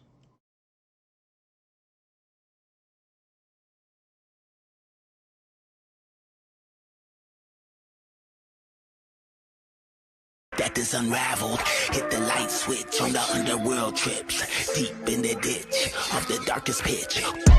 Dive into my shadows, yeah. The waters was never shallow. I live my life on the deep end, yeah. With the man in the mirror, I had some battles, but I stand tall undefeated. Sharp like a warrior, bow and arrow. With my shadow, yeah. One with my shadow, yeah. Staring to the flame, watch it shape shift. Black candles melt away the faces. Traces of minerals off the spaceship. DNA strands been broken and misplaced shit. But free world like the new Freemason. Building pyramids for the return of the ancient ancestors that speak to us through universe language.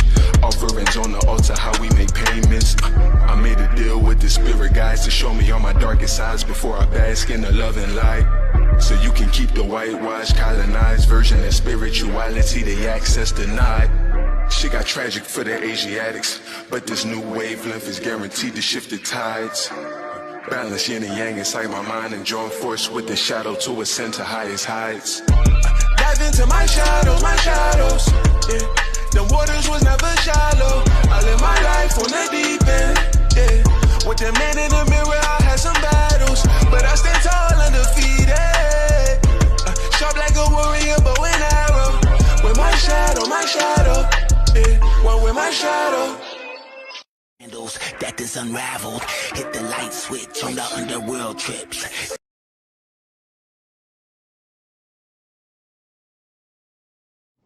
So yeah, if you saw the video, the way that I see it kind of is like fear is an illusion. You've been here the whole time, consciousness hasn't terminated, so you're fearing, you know, it's kind of funny like that. Because that's what happens in reality, like, isn't it, like, back to the website about watch people die, is reality puts you in a human body. Or you put yourself in a human, whatever. You're in a human body. This is where you've ended up. And then someone adds you to a group chat and sends gore videos or something. Or you just acknowledge that this stuff is possible. So that's how genius reality is. It's like, it puts you in a human body and then reality will show you horrific videos, or if you stumble onto them or whatever. You know, most people have seen gory or hear horrible stuff on the news, right? That is built for the illusion, because reality, like, you believe that you're a human and then you watch other human beings get tortured, or to an extent. So it's like, that could happen to me, and it can happen to you, but it's like, don't you see how reality, like, builds fear through doing that to you? It's like, it puts you in a human body and then it will show you a motorcycle accident on the internet.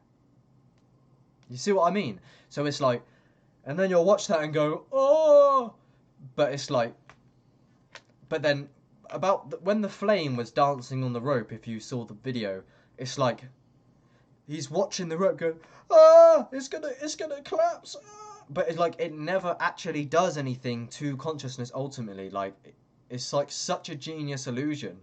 And like, that's what I've done. If you've done shadow work yourself, or if you've dealt with depression and a lot of fear, you'll notice that. And I actually discovered this music video while on LSD, by the way, which is likely while I had like extra perception while I was watching it. On those 2 LSD trips in 2 days in a row that I mentioned earlier. So yeah, it's interesting.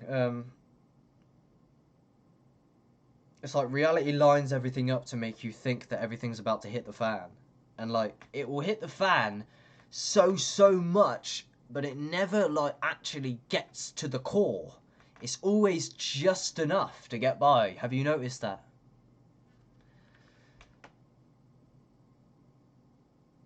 But yeah, that's that anyway. I'm now going to show you the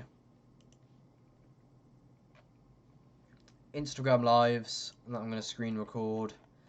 So yeah, I think I've actually done a decent job of kind of telling you my situation, kind of.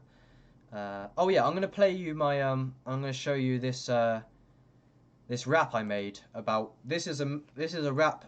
It's a message to my higher self, speaking from my lower self to my higher self. So I'm speaking in this rap that I'm about to show you that I writ myself, produced by Stoic Beats. I'm speaking from my disaligned self, and I'm talking dear my higher self, aka my aligned self. If you can catch the lyrics, then and if you've had spiritual journey and shadow work yourself, then you'll get it. But yeah, see ya.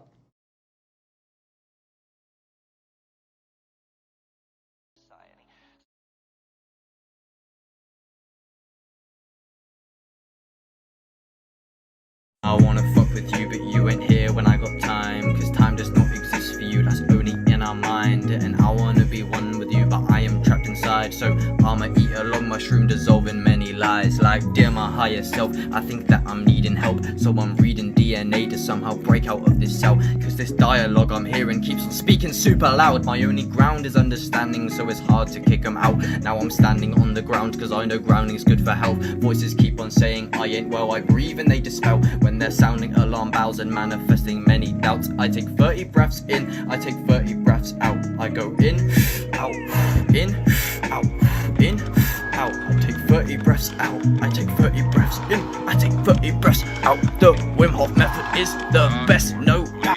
The fuck. And on the exhale, stop. 1.5 minute breath hold from now on. I wanna fuck with you.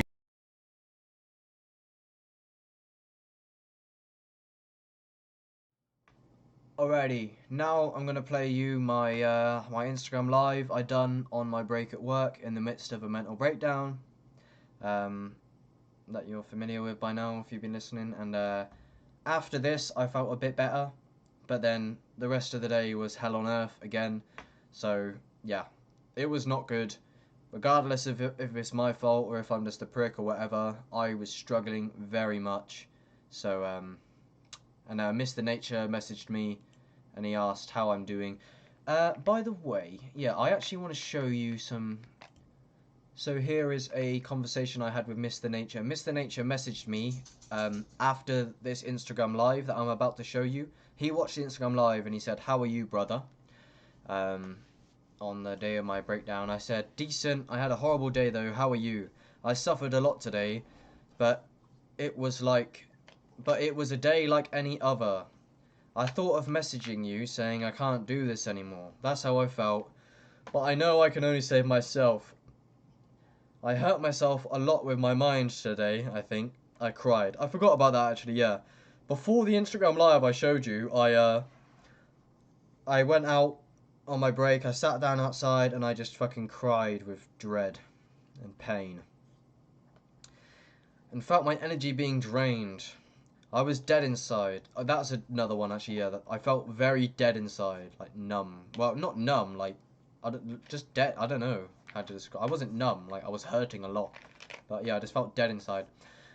I was just at work in a warehouse like normal, nothing mad. Sorry, lol. How have you been, my brother? How are you? I'm making progress, but I feel off today. I feel I need help in a way, man. I need to leave England or something. I guess with time I'll have more money. It's amazing to me how much I can suffer in the mind. I can create hell. The day before was okay.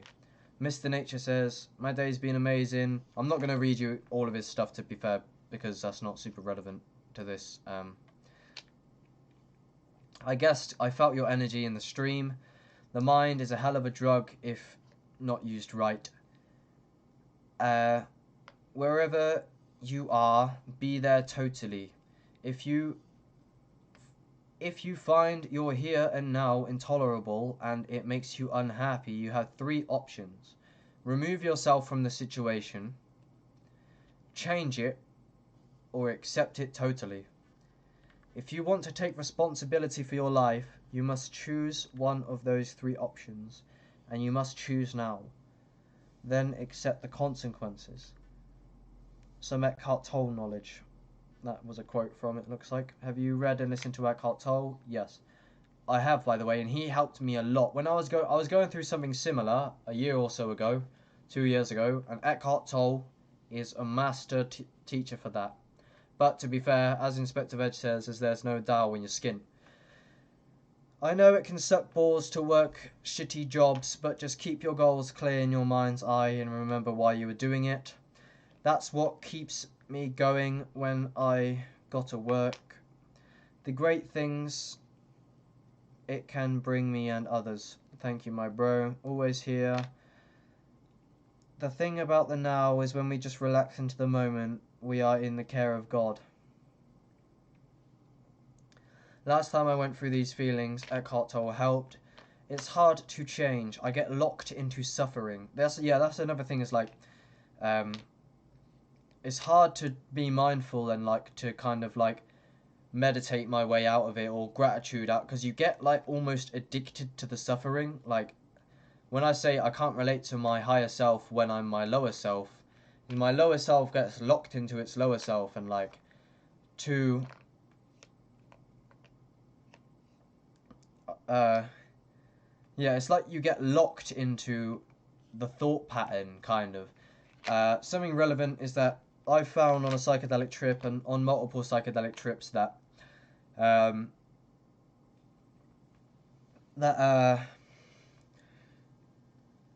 when I'm on a psychedelic awakened state, I'm no longer in the shackles of my mind, where my normal mind is a prison, but my awakened mind on psilocybin is expansive and infinite, where I'm not a victim to my thought patterns, etc. I get locked into suffering, and especially in a harsh environment, it's hard to be mindful. We just need to do our best in the moment. All is provided by source, self, God, whatever you want to call it, Tao, nature. Surrender to Him. Alone with all your being, you will attain supreme peace, liberation, and also the abode eternal by His grace. This is Mr. Nature that I've done a lot of podcasts with, so check those out. And that will gives context to why he talks to me the way he does, because he's familiar with my situation. Just notice when you tense up and relax and you are there. Real suffering is very lonely because no one can save you but yourself. I can't communicate it, I just gotta breathe. But when I get locked up, I struggle to unlock. I get fixed in suffering.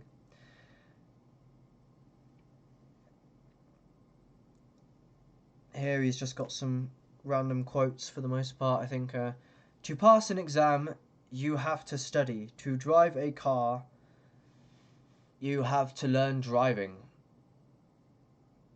Tapas is the training you undergo to transform the impure mind to a divine mind.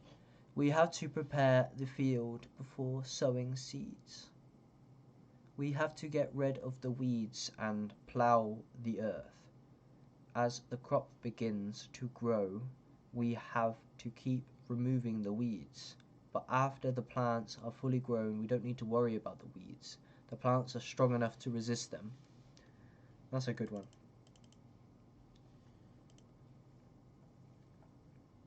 I'm going to skip some of these copy-paste quotes. You can read them if you pause here. Sorry to just throw shit at you, but also something that's been getting me today and making it harder. And then I'm just complaining about my hands swelling. And then he recommends yogurt and honey put on my hands. Then again, if you believe it will cure you, then placebo, you know. But yeah, that's all for that now. And then what I wanted to show you as well is on my channel here, this one about desiring to answer every existential question. Ryan Sanders, who is a conscious artist, who I do also speak to quite a bit. They removed his most popular video talking against, well, it was called Yellow Card. It was about the vaccines. Saying that word so many times will probably get me removed. And he commented here, I want to help you, bro. Not sure how I can, though. I don't think you're in a healthy place with the psychedelics. You don't want your big trip being hijacked by entities. You'll never understand everything. None of us will. You can't bypass the experience of life, and life itself has responsibilities. My best advice would be to figure out what your true purpose is and pursue it with everything you got. G Block commented, you came here to experience something, you'll discover the Godhead when you're dead. It's important to understand that it's dogma to assume that you can't know everything, because you know that you can't know everything. Then again, I think God is kind of infinite, so maybe you can't know that. But it's dogma when people take it as an absolute that you can't know existential questions. Thank you, Ryan. You're a total G. To be fair, I actually sent some voice messages to him after he said that to me, which I will play now. So I will not play his replies, but I will play what I replied to Ryan's comment that I just read you. Yo man, I just see your comment on YouTube. Yeah, thank you very much for saying anything. I am always looking for criticism. Not that that was criticism, but in terms of you saying me not being in a healthy place, I've come to realise that I have needed help in the past without being aware of me needing help. And it's only upon reflection, after growth on my past self, I see that I'm not right in some ways, I guess. Not to entertain fear.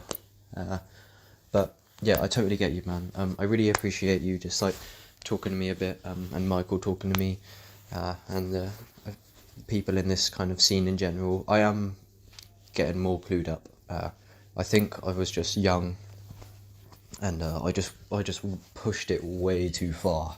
But I really appreciate it, man. I'm doing a lot of reflection, and it means the world that you even took the time to comment. I know my videos aren't the best, but we'll get there with time. Thank you, man. Also, keep in mind often that my uploads are delayed due to me having to screen record and upload, etc. I think that was actually only, not yesterday, but the day before, that video that you commented on. But Michael did reply, I did hear him out, and he actually had, to my surprise in that moment, a lot more deeper insights than I anticipated. I somewhat apologised for my kind of pride in the message. Often I can I've done it before, like in the conscious rapper community group thing that you left. It's like sometimes I just swear, like, I just need a zoot or something where like I get so like in like such a certain vibe where like I can just rant in this particular wavelength, and then I'll have a zoot and I'll listen to the rant and I'm like, what the fuck am I going on about? But yeah, we spoke it out, and we've reached a more mature conclusion than the video.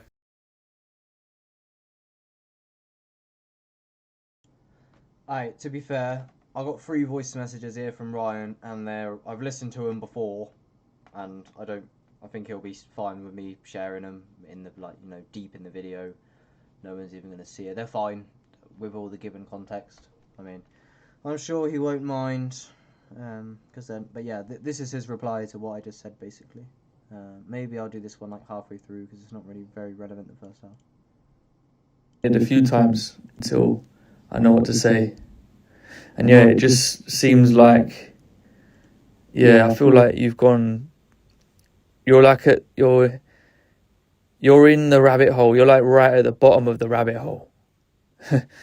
That's what it feels like. And I know it can get quite dark down there, bro. So, you know, you can always come back. You know what I'm saying? Like, and I guess the point that I keep trying to make to you is like, you'll never, and I will never understand everything. And I think the way that I've found peace in my mind when it comes to the nature of reality, God, and all the things you're talking about is like, I think the world is perfectly imperfect, and for every question, whether you're on a religious side or on the spiritual side, both of them always have an answer for the other. And the reason I know that is because I'm kind of on both sides, and I've been in heated discussions of like proper religious Christians and people that are like proper, say, they'd call themselves more spiritual, and I've noticed in these discussions that they are both right. I think the religion side keeps you on more of a straighter path in the human, worldly... Sorry, I'll repeat that last bit. I think religion, as much as I used to be completely against it, it sets up some sort of not boundary, that's the wrong word. It sets up like a narrow path to follow, which really keeps you in line with God and the way to improve your life. And yeah, I feel like just through experience, bro, like it's good when your life has some order to it and some structure to it. Whereas I think the spiritual rabbit hole can just keep you going round and round in circles. And it's like it's dangling a carrot for you, bro. It's like you want to know the next bit. Whereas I think there's entities out there, bro, that are really just trying to feed off your energy, trying to keep on pulling you away from your actual purpose. And I think that's what I said in my comment is just when you find that and just go for it, like that's when you're really living. Yeah, facts. I know that, yeah, religion is, it brings forth, especially Christianity and Islam, as far as I'm aware. Yeah, it's a lot about, yeah, the actual human life, and kind of, it's almost, like when they speak of sin, sin is often associated with degeneracy, and degeneracy often with, well, yeah, like depression and things of that nature. So I understand it almost has like a, religion can be used, like if you catch onto the vibe of the religion, when you get it, you see how really it's part of it is to be useful to you spiritually and practically, but to keep you in a higher alignment than materialism culture, or because everyone worships something, whether they worship materialism or they worship affirmations within religion. But yeah, when you say they're both right, I agree. I tend to say these days that we live in the center of an infinite paradox, where the materialist personal development practical gazers are correct, but also the polar opposite of the spiritual let go people are correct. It's proper tricky, but really I've made a lot of progress recently with integrating the best of both worlds, so to speak, or because this has become, that video that you watched is the central topic of my channel at this point. I set out as a personal development and spiritual channel, and then over time, like, yeah, I just like, I don't know, like, I don't need to repeat myself, but it's like I have an experience where it's like, oh my god, like, this is a dream. And if it is a dream, then like it does blow a lot of it out of the water, but there's no faith without works. I'm sure you're familiar with that, maybe. 100%, man. No, I'm totally with you, and yeah, I really appreciate you taking the time to give me a bit of feedback, because I really do need it. So it does mean a lot to me, especially having been so unstable in the past and in the moment potentially. Is people don't understand like how much, just I feel like it's almost partly the reason for like some form of digital addiction. I'm just trying to ground myself in, well, just talking with people a bit, so it means the world to me, just because I've spoke to quite a lot of people, and it has helped me immensely just having a few mates to throw ideas back and forth. But no, I totally agree with you. It's yeah, it's again, I don't agree with the video that you watched really anymore. The attitude I had was out of balance, and quite arrogant, which I could tend to be often if I'm in my ego, kind of. But yeah, I totally agree with you. Taking action and actualizing in the human realm is fun, and we should want to do it.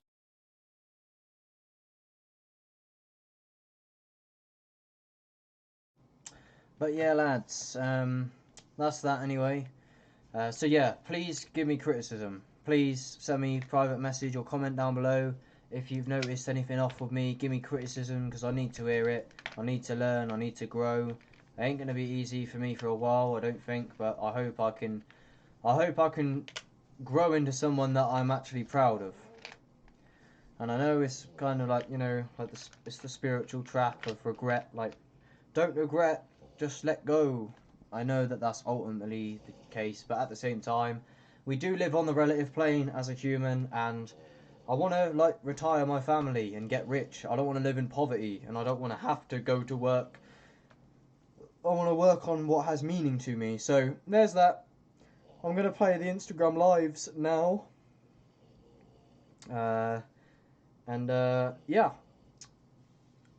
I might say a few words at the end, but yeah, I'm going to screen record now the Instagram live of when I was at work and when I was having a fucking mental breakdown, because who knows, because of the environment and because of my mind. And yeah, we'll just go on it here. Look, we'll see. We got a couple comments. Inspector Veg said, "Train the body and make money. The soul is more powerful than the matrix. We are not healed. When we are not healed, we blame the outside world." I said, "Was listening to you today at work. My mind tells me often these days, the soul is more powerful than the matrix." he said, "You know, brother." And then my cousin Omar commented, "Bro, and you, the hand's swelling up. Mine had been doing it for years. I've had hundreds of tests in the hospital, so they can't find anything wrong with me." So yeah, I also went to the doctors back in the day. They couldn't find nothing wrong with me. I think you just have to holistically go for health, as this geezer is not super healthy. I don't think he's not as intense about it as I am. And then he recommended that I get a metal detector and spend my time searching, which, I mean, I disagree, because, I mean, I'm not going to build I might find something, but it's quite finite. But yeah, I mean, fair enough. But alright, yeah, I'm going to play this video now. And, so this is me on my break at work. Well, I've already repeated myself a million times. Alright, 2 seconds.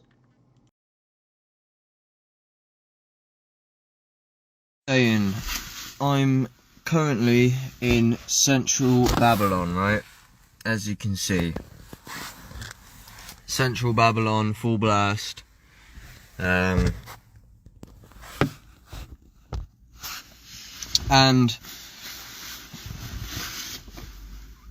I'm sure you're familiar, if you've also been in central Babylon, that Babylon, which is the concrete matrix. Wagwan Bespoke. Bespoke's just joined a chat. We're in a group chat, and I just sent a message about how, here's central Babylon, not Bespoke. This is what I'm talking about. This is why I posted what I posted in the group chat earlier, because this is where I am in a minute. You obviously know the crack. I got to make a move like you and become a magician or something. But I thought I'd take my break early and do the Wim Hof method and see if the Wim Hof will cure me from getting infected by the fucking Babylon, because I've been in this place all week and I was sound, and then one day it just gets to you. I mean, I'm not trying to vent, but it's just like, bro, I can be happy working towards my vision, etc., but like, fucking hell, when you're in there and you're forced to listen to that fucking radio all day, and everyone's just a full blast NPC, and I know that I'm coming from separateness, from an ego, like, and maybe I'm dreaming, and maybe all of this is meant to be, and maybe it all serves the higher, biggest picture, and I'm sure that's the case, but it's just like, I shouldn't be in the midst of it. So basically, I made this video before about the truth about bipolar. And the truth about bipolar is, when you remember your soul, you get uplifted, right? When you could offered you to get involved in our stuff. Yeah, I know, but it depends what's going on, because I'm pretty confident that you don't have any money, and I don't know, maybe you do.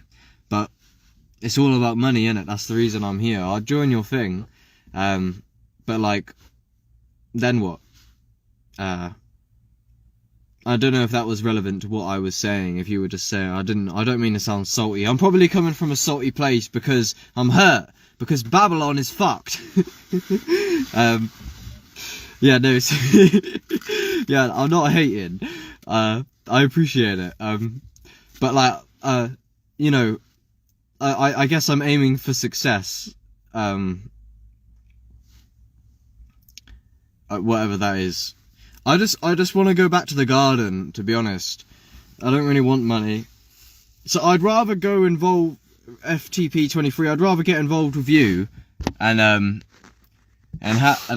live a happy life with no money than work for money and live a miserable life. Like, right, let me say what I was saying about bipolar. So, sorry, bipolar, the doctor will tell you it's you, and that you're a problem, and that you need to get fixed, and that you've got a chemical imbalance, and that, you know, you're just fucked.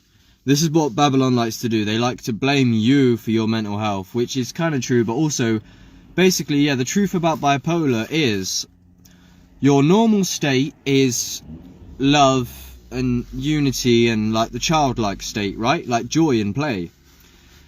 And then basically the system Babylon, the environment will make you feel like shit. Inevitably, eventually, if you're in it. If you're in, I can fucking work in this matrix for multiple days, fucking scanning barcodes, listening and talking to robots, talking to NPCs and listening to the radio, and maybe on the 5th day it will finally fucking break me a bit, yeah, because, so what I'm saying is bipolar, the ebb and flow of happy and sad, I guess, is, your normal state is joyful, as we observe in children. But when you fall off, that's because the environment is designed to make you feel like shit. The food is poison, the radiation is poison, the people are poison, the ideology and the metaphysics and the paradigm of materialism is poison. Get some projects. Yeah, I want to work on it, bro. Like, trust, like, I know I could be better, that's for sure, and I've made a lot of mistakes. But it is difficult because it doesn't seem like I can try my hardest, but it doesn't seem like at the minute anyway, whatever I do, I'm still in the machine. And the machine is, it's 9 AM, dumbass, you better clock the fuck in. And I can work on projects, and that's ultimately what I'm going to have to do, is do the best with what you've got and have faith. But what I was saying about bipolar is that, yes, your normal state is obviously childlike joy. And that's when you remember who you are and have self-realization or psychedelic state or meditation. And then the machine of culture will eventually make you feel like shit due to the environment being toxic. And of course, I'll take responsibility, because I see now how there's multiple levels where, like, on one level I'm an ego in Babylon, trying to escape the Matrix, trying to overthrow the government. That's one level. But on another level, I'm dreaming, and all of this is in the mind of God, like when you dream when you go to sleep, kind of thing. So it's like, because on peak psychedelic states, you can dissolve the illusion of separateness, kind of thing, where, like, there is no difference now between you and the rest of. You can realize that, like, if the case is that you are dreaming, then the whole world is technically your body if it's happening in your mind. Which I think psychedelics can verify somewhat, that, like, reality is pure imagination. And, like, it took me a long time to get to these conclusions. I don't want to sound arrogant as if I know everything when I say that. I don't. I'll be humble ultimately, and the one thing I do know is that I don't know, kind of. I do know infinite consciousness, that's one thing I'm certain of. So yeah. But what I'm talking about here, hello Miss Sunshine, is, yeah, I can't help, being stuck in Babylon type thing, and I'd love to get out, and Mr. Nature says, like, you know, I spoke to this about Mr. Nature a few times, he's like, be grateful, working towards your goals, and yes, of course, but it's like, it's when the goals are barely in sight, type thing, and you don't really, like, it barely feels like working towards the goals. It just feels like you've really sold your soul. But yeah, that's what I'm talking about, is, I'm gonna do the Wim Hof in a second.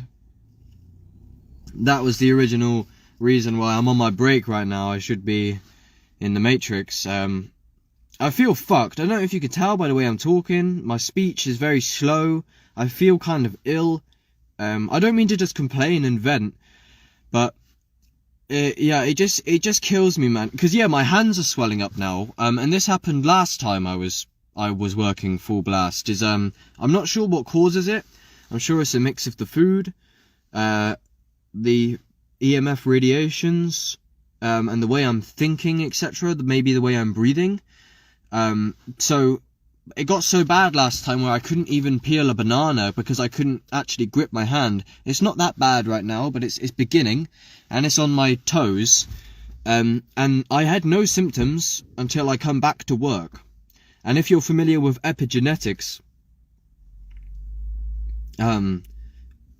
supposedly environment determines genetic activity. See Dr. Bruce Lipton and Mr. Traumatic, his song Off Grid. Yeah, I can't help but feel the environment causing a lot of my physical symptoms in general. Like when I'm in that warehouse and the radio's on, the radio is the stupidest thing I've ever fucking heard. Again, that's coming from one level of awareness, and then there's some psychedelic awakened state which might not resist the radio because it's me or something of that nature. But it's like, yeah, when I'm in that place, like, my head is pounding half the time. It's like every time I swallow, it feels like my eye is gonna fucking pop out of my fucking skull or something. And my hands are swelling up. Everyone in there is an NPC. The thing about jobs, yeah, so I actually lost one of my last jobs because I'm not a fucking robot. That's why I lost my last job. I got sacked because I'm not a fucking robot. I know, and I know that's no good. Yeah, I've worked a mix of inside and outside. Outside jobs tend to not fuck with my mind so much. Warehouse jobs make me actually, like, they deteriorate my mental health. So yeah. So that's the thing, is like, I'm trying my best, and I'm getting better. I'm learning a lot right now. I'm listening to a lot of Ram Dass. I'm having a lot of awakenings as it is. I've quit weed for the most part. Not that that's inherently a good thing, but I think it is for me at the minute. So I'm learning a lot, and the goal is to make progress with everything I've got. And I think fear is ultimately an illusion. Like, reality just, like, you're always still here. Have you noticed that? Like, you haven't died yet. So everything that happens is just like scaring you, but it never actually destroys consciousness. So I feel like it's some form of a school. So yeah, I come out here to do breath work, and then hopefully I'll go back in and not feel like hell on earth in there. Sometimes I don't mind being at work. It can almost feel quite blissful and heavenly.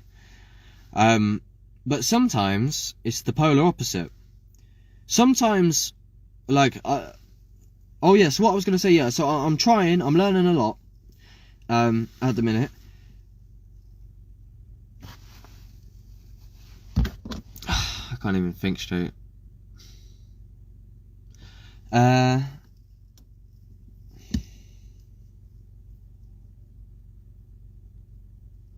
Sorry. What was I saying, bro? Yeah, so, like, so I can be happy working towards my goals, and I keep faith. I try, and I do.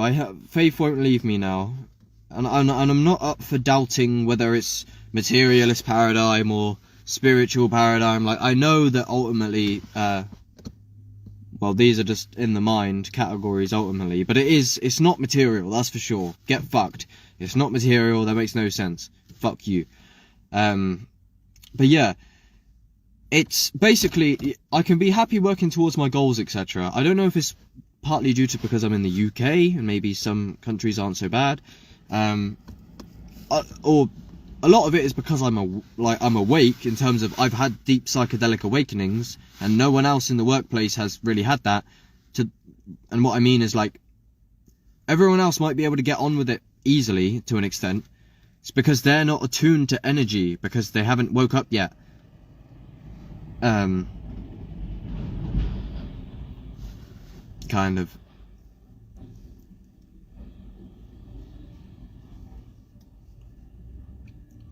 So, yeah, I can't help but eventually have the system get to me in terms of pain. Well, I go through it, and I'm focused on my goals. I try to keep my head up. That's the main thing, is just to not get dragged down and to not give up. But eventually I just fucking, like, yeah, the workplace is retarded. It depends how long you've done it as well, because I hear a lot of intellectuals speak like, oh, I was in wage slavery for 1 year. I've been doing this since I was 16, full blast. And that's when my mental health began. And the first job I got when I was 16, I was in Subway, and I was unconscious at the time. I was not awake at that point, so I didn't know that the job was what was making me depressed when the doctor tries to tell me that it's me, when really it's the environment that is making me feel this way. It's also me, of course, and I gotta be grateful. Gratitude is the key, I guess, ultimately. Yeah, gratitude is key. But I can't help but every now and then I get into this state where, like, there's stupid people everywhere. The stench of mental health is in the air. Everyone is brain dead, I swear. I blame it on the fluoride. You can see it when they stare. It's like God is playing a trick on me, bro. Like, if I am dreaming, it's like, that's what I mean. Like, when I'm in that place, beeping barcodes, talking to robots for fucking 40 hours a week, and then, like, everyone around me and my family just gaslights me when I say this ain't normal. They're like, it's the brainwashing. That's what kills me. It's like, everyone just eats shit, and then everyone just goes to the doctor, and then everyone just gets vaccines, and everyone just goes to work, and no one gets it. So that's why I feel like the universe is just fucking with me, because you like, eventually you have awakenings and insights, and that are so deep, not just existentially, but also just the worldview, that the whole world, it feels like the entire world is gaslighting you. It's even worse when your wife is going to work around strangers every day. I know that one, bro, because my dad had to deal with that when my stepmom was working in the burger van, bro. And my break's nearly up.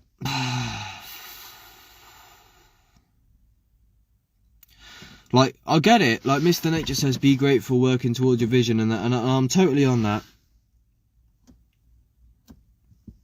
I'm totally on it. But it's when my mind is forced to be occupied with a robot, and I have to talk to a robot, and I have to tell it numbers and shit all day, and it's asking me questions. So I have to be actively engaged with talking to this fucking thing. So it traps my mind. When I'm forced to be on a till, would you like a bag? Beep, beep, beep. And the till is fucked, it's buggy as fuck. I hate technology because it's cursed to an extent. And it's like, so I can try to be grateful and shit, and yeah, but like my consciousness is forced into being a retail worker to the point where I can't focus on being grateful, because I have to focus on navigating this abstract artificial system. And you have to do it, because you have to, and you can't afford to say no. And it's just like this learned helplessness of dread eventually, and eventually it catches up to me. I can try to be spiritual, I can have awakenings, spiritual awakenings, and God really said, but eventually it's 9 AM, dumbass, you better clock the fuck in. What is my passion? A lot is music. I know I'm gifted in rapping and stuff. I haven't actualized it, so I appreciate you asking me that. That is the thing, yeah, is ultimately is you got to do your passion in the time that you do have. It's music. It's truth, yeah, making these videos, a lot of public intellectuals have done so much for me that I feel like paying back the community and potentially being one of those. Anyone who could potentially resonate with me, I could potentially save a soul who's going through the same thing as I am. I've met a lot of amazing people through this social media, but my passion is helping the community of like-minded people, creating conscious music, rap, creating art, and helping those in the conscious rapper community, seeking truth, health, and teaching truth, or being a honest, open heart to resonate with those who may resonate.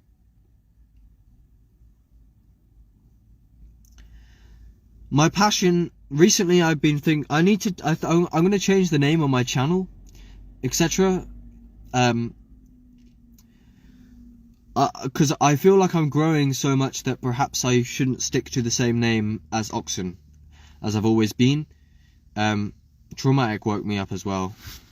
Traumatic woke me up further than I was at the time, but I wouldn't be anywhere I am now if I didn't do anything towards it. Yeah, I totally agree. And you're right. The thing is, I've made bad decisions in the past, like consistently buying weed to block the pain, potentially, like addictions. I've wasted a lot of time. There's things I'm scared to admit of that nature. Maybe I wasn't as spiritual as I thought. I don't know about that one, to be fair. I'm basically nothing but spiritual, to be honest. It's all I think about. It's like, it's when the awakenings and things, it's like, where like nothing's fucking real anymore, and it's like I just feel like I've just lost my mind, because yo, I can only wake people up, but if those people don't want to put in the work and their passion. Yeah, no, I'm totally with you, bro. I'm totally with you. But that's the thing, is how deep have people been in the wage slavery? I'm not going to be a victim. All I can do is give them the chance to wake. Yeah, no, I'm totally with you, yeah. You can only wake yourself up. You can only save yourself.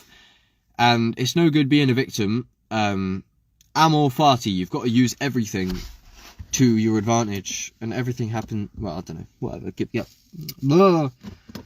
I'm totally with you. But like Bespoke, you said like you refuse to get these jobs. It's basically the nature of wage slavery is when you get into a very poor situation, good luck getting out of it, because it makes it almost fucking impossible to work on your passions. I know that's an excuse, but it is hard, man. And I can struggle a lot as well. Like, I've had a lot of excuses in the past, and I have excuses now. And like, I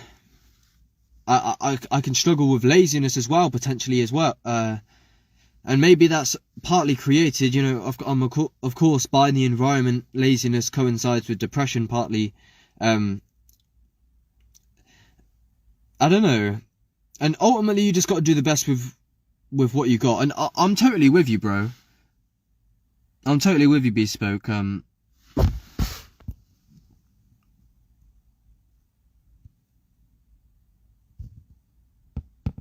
Lost interest in everything other than yourself. I don't know. Follow your heart and don't overthink. Yeah, that's a decent one. I mean, I only think about myself in terms of the self as in God, in terms of, like, it's when spiritual awakening gets so much where, like, there's no room for anything else anymore. Like, you are in infinite reincarnation, karma, truth-seeking, sort of, I don't know. But yeah, I'm learning a lot. I think I just went too far with the psychedelics and shit, so I just kind of lost my mind, so I'm kind of coming back now, a bit. So I think I'll just heal more and get better with time, and hopefully not repeat mistakes. But yeah, it's this learned helplessness of I don't know. But yeah, I'm just venting. But yeah, anyone who's just joined, I was talking about like the wage slavery and things, but and how I don't know, it's just a struggle to get out of it. But I don't do myself any favors, partly, but you know, I might make bad decisions, but I feel like partly that might stem from trying to, you know, run from the hurt. Try speaking to God, but he don't say nothing. People look at me weird because talking to yourself is insane looking. I try speaking to God, but he don't say nothing. People look at me weird because talking to yourself is insane. Everyone's insane, bro. I was going to do breath work. I've now ran out of time. Looks like I will return now to the Matrix. I would show you inside, but there's no internet in there. Not for my phone anyway, but I'm forced to hold this gun that's connected to the internet as well. And then all the stuff you hear about the EMF radiation potentially. I don't know what level to think about everything on these days.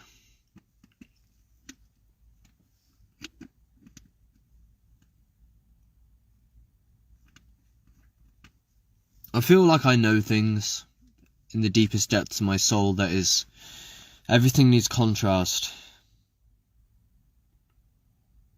This is why I desire the Godhead.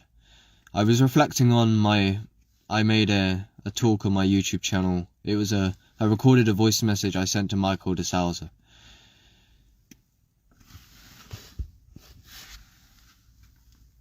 It's a bar.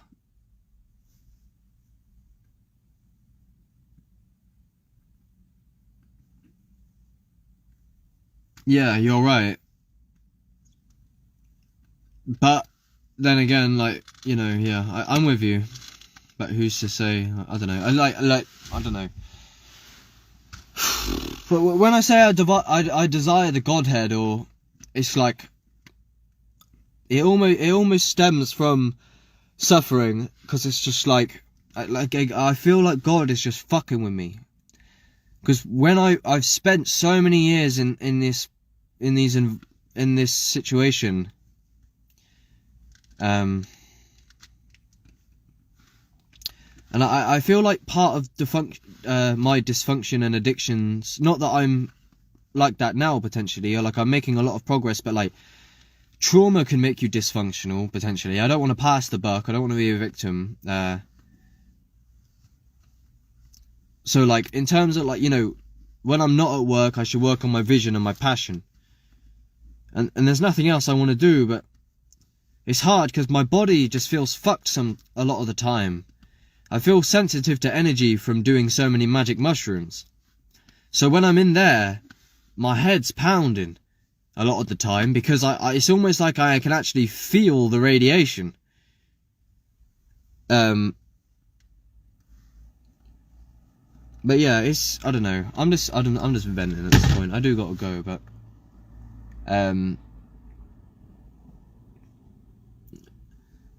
but yeah, when I say I desire the Godhead, it's like I want to skip through all delusion in a way and just get to absolute truth, nearly.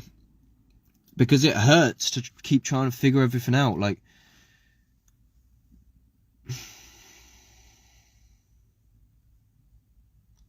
Like I was crying, by the way, before I come on here. I was doing some breath work, and it just hurts. But then the thing is, I try not to talk about these things. Actually, I try to remind myself, because my family don't want to hear if I'm like hurting. I'm all right. Like I'm not actually depressed or nothing most of the time now. It's just like. It just gets to me, like, that and it's often when I'm at work, yeah, it's like, it's like, the external environment might be decently okay, but sometimes I can be internally suffering so immensely, where it's almost like mental health is actually very real, to the extent where, like, you can hurt yourself a lot with your own mind. And sometimes I fall into that, where like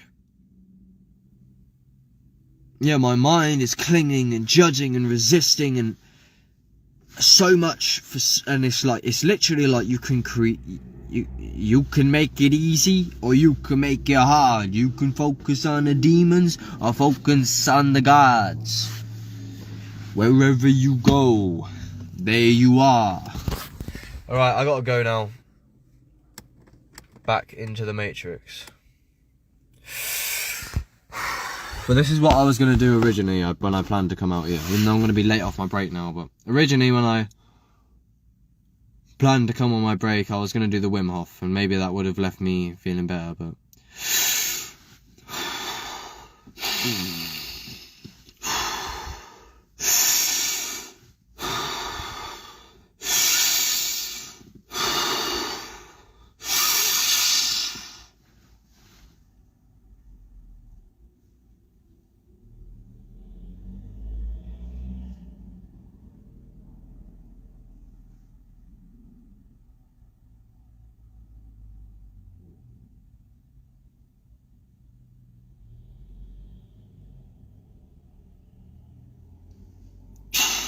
even that is crazy. It does not take long. Hello, Mr. Nature. I was just venting about wage slavery, but I got to go back in there now. I'm trying to learn. I am learning. I'm getting better. But I just feel fucked from these environments, man. I'll show you, Mr. Nature. Please, come and save me, man. I know no one can save me, but please get me out of it. Please. Here, look. The inevitable is sure to occur. Fire will be burning out the Federal Reserve. Every day we get better. That's the thing. I'm with you, bro. But that's all. I know it's me. I know it's my mind. A lot of it. But this environment hurts me, bro. But even when I'm not here, it still hurts. I don't know, because I haven't seen anything but this environment. Like, I literally have never, ever been out of Babylon. And I feel like that's partly why I am the way I am. Like Mr. Nature, you probably think I still have forms of NPC within me in terms of the way that I am still in delusion partly and I'm not fully awakened, but it's because I've never left this fucking place partly. I know that you can never, but look, when I'm in there listening to that radio, half the time I don't mind the radio, but half the time it's fucking pounding. What doesn't kill you makes you stronger. God says save money so we can travel to paradise when the time is right. Yeah, I'm with you. Until today, I was still in the Matrix, but I was alright. I was taking on what you say about just being happy, working towards your goals, etc. But every now and then it gets to me, man, because like my hands are swelling up again, and this has happened last time I was working. Like I don't know what it is, but it's happening to my feet as well. My head feels like it's literally going to physically explode because it's like it's toxic to such an extent that it's just like hurting me. And I don't know, I feel like all I've known is pain, partly. I don't think of anyone as NPC, as everyone as my guru. Yes, that's true, to be fair. Do my best, that's all you can do. Yeah, I don't know why I wasn't planning on venting. I was planning on saying, alright, I feel like shit, let's do the Wim Hof and then see if I don't feel like shit, but I just ended up ranting about wage slavery. But yeah, what I sow, I'ma reap it. Anyway, I gotta go back into the Matrix. Can I take you in? There's no internet in here, so I can't. Alright, fuck's sake. Alright, I gotta go now. Love. Thank you, everybody. See you soon. Yes, lads. So that was that. So that was 3 days ago that was streamed. And now, to end off, this was 6 days ago. So this is quite relevant. I speak about me being insecure about my content. This is another Instagram live that I haven't exported to any other platform, so I'm going to just screen record it on this one, as it is relevant for the most part. And then I'm going to end it. So that's nearly 4 hours of being engaged with this computer recording this. But all right. It starts off. I just chat a bit of shit for the most part, but it's a somewhat quick apology about and admitting that I am not as cool as I thought. So yeah, I'm gonna play this, and then I'm gonna end it, I think, for the most part. Alright. Sound people, love, love, love.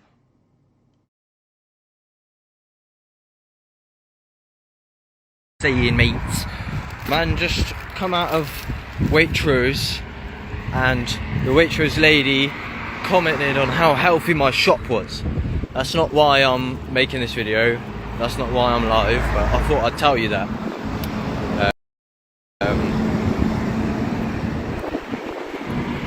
I said to her, it's weird you say that, because I was thinking when I was getting it all out of the basket onto the fucking conveyor belt thing, I also thought that, because it's strictly organic, mate. Health is wealth. Natural immunity. Oi, do you know, who knows Mr. Traumatic's tune? I think it's, Double Espresso. I was listening to Double Espresso by Mr. Traumatic, yeah. I was walking down this path, and there was this lyric, he goes, Katie, you know it. You know Mr. Traumatic Double Espresso. I was walking down here, listening to it, and the lyric is, this is synchronicity, I swear. He said, when I start to shell, you know I'll make them gas like Esso. And I literally, as soon as he said that, I'm not taking a piss, I made eye contact with the Esso sign. With the lyric, like, exactly. Moments like that. And things like that will happen times 10 if you're in God consciousness or on psychedelics.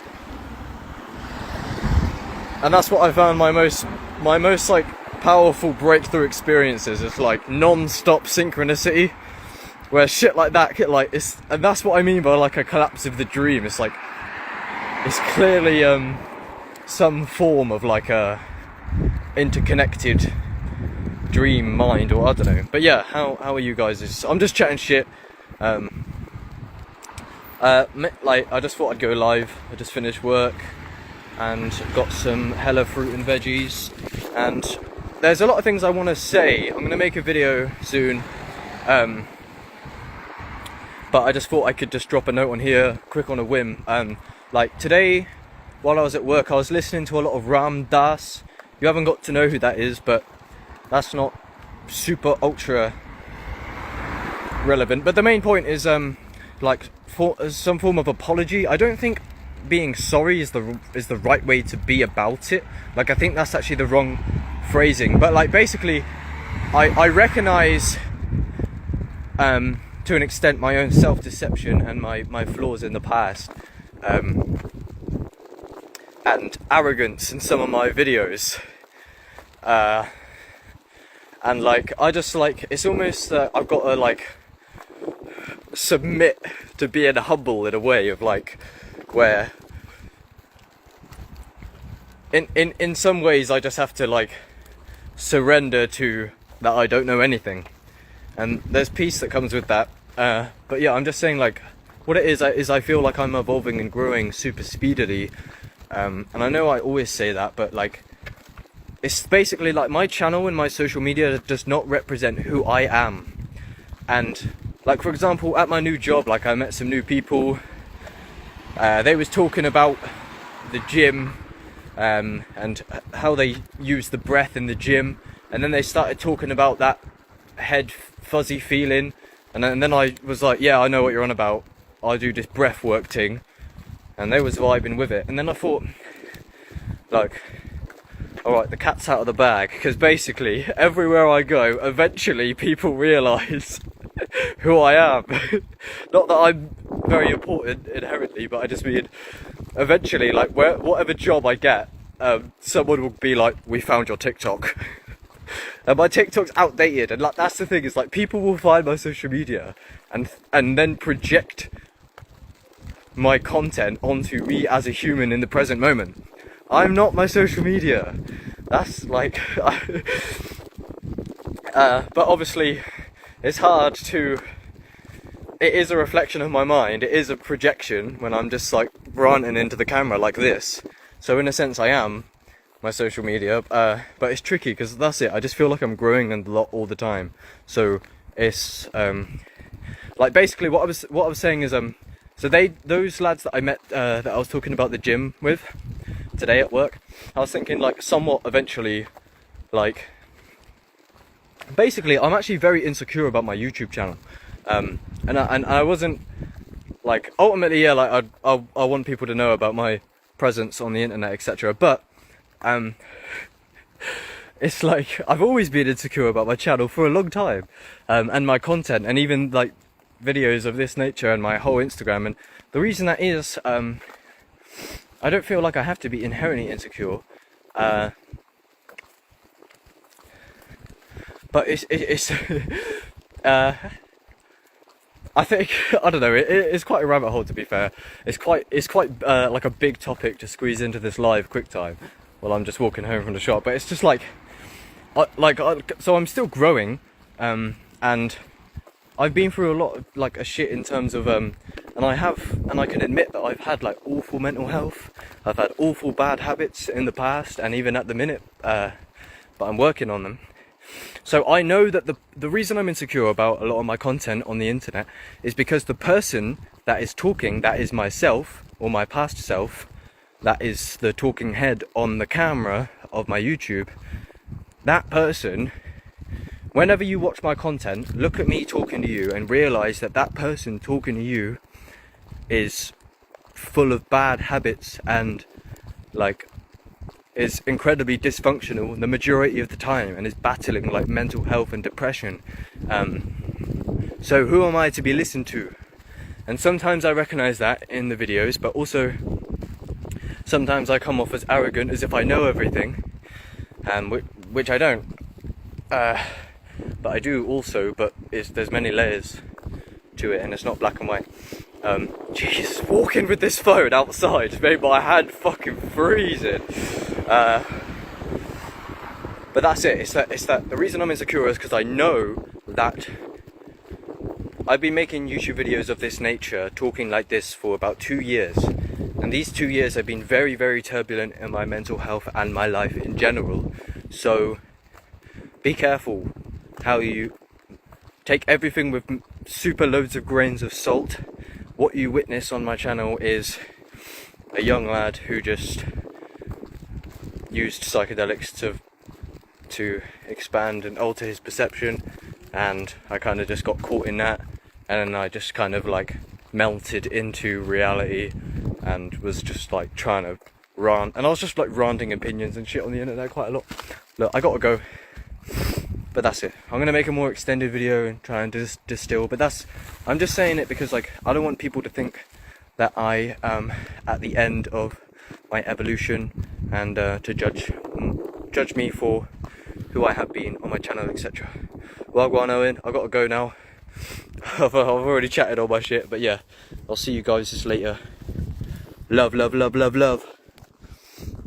See you, mate. So yeah, lads, that's it. I'll give you an update soon, but that's what I've been dealing with, clashing with mental health and stuff, and the psychedelic awakenings. Like, once you become completely conscious that you're dreaming in real time and all of reality is a dream in God's mind, I'll leave that up to you. Don't believe me, but you can become lucid in the dream, and then like it almost throws personal development out the window in a way. But I don't know. I'm done with chatting shit now. Time will tell ultimately, but yeah, that's all. I just wanted to say that for the most part I am alright, but I'm actually not alright, because judging by my past I can anticipate my future. it's ebbs and flows. This video likely helped me a lot. I got a lot of shit off my chest.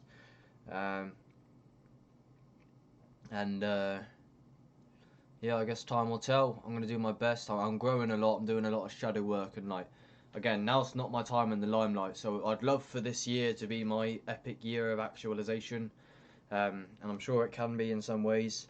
But in terms of me reaching the pinnacle of my creative work here on YouTube and stuff, I've got a longer time horizon. Not that I want to take long with my goals. It's that realistically, kind of. I can anticipate it's going to be a long process. I've got a lot I need to do in my life. I've got to find more work, get more money. There's like, it's a lot of life stuff. Like, I'm working on this conscious rapper community page with Michael DeSalza. Here it is. Me, Ryan Sanders. Here's the gang here. These are the people just in the UK. So we've got Ryan Sanders there, Mr. Traumatic, Isometric, Lucas Lyon, Two Badder, Michael DeSalza. What's he called? Rise Above. Can't remember his name. Double L. MC or some shit. Inspector Veg there. Guidance, is that? Slugs, T-Mind, Bespoke, Flowmatic, MC Words, Mew3. So yeah, that's the gang, and yeah, a lot of these we're in a group chat and we're calling about the vision for the future and this is also kind of like my baby now. So I'm working on OXSN, but half of my work is going into this conscious rapper community. So please check us out on YouTube, Instagram, SoundCloud, etc. And hit us up if you want to join the group chat.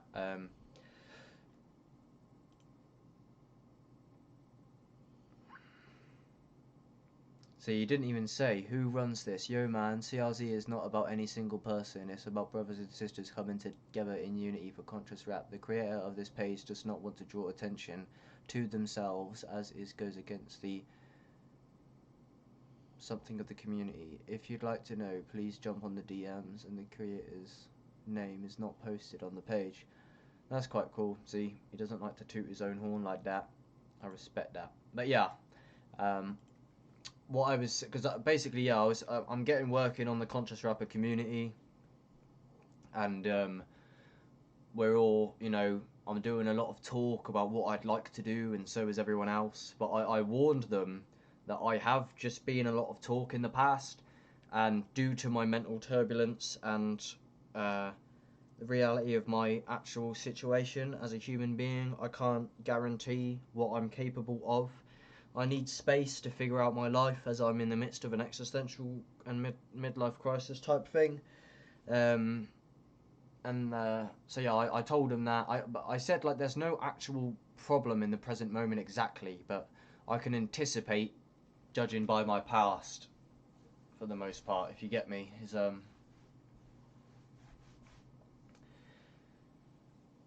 It's consistently not easy for me. I don't know, look, I'm grateful. I'm just being a princess. It is easy for me, physically, I guess. I mean, like, I've got people, I'm complaining about a life that people would only dream to have, is the truth, so. But that doesn't change the fact of the severe mental turbulence and things, and how I've been feeling. Like, regardless of the reason for it, or if it's my fault, I've just told you my experience recently, and yeah. But yeah, I'll be back soon. I hope to soup up my content and change it and give you more value-packed stuff, editing stuff and that. But it's like, this is why my content is on a whim as well, because I was editing my content back in the day, but when I became unstable, I stopped editing in that nature, mostly due to, because yeah, I don't have the time or the stability to edit a video. Like, for example, like, one of, like, this is like my best video, basically. If you check on my Instagram, here. You can tell by the thumbnail if you can see it. This thumbnail took me hours. And the actual video itself also took me a very long time. And I used to edit a lot. Basically this video took me like 6 months to get out due to the task of editing and the mental instability I was going through. While I made this video, I was in a very deep depression.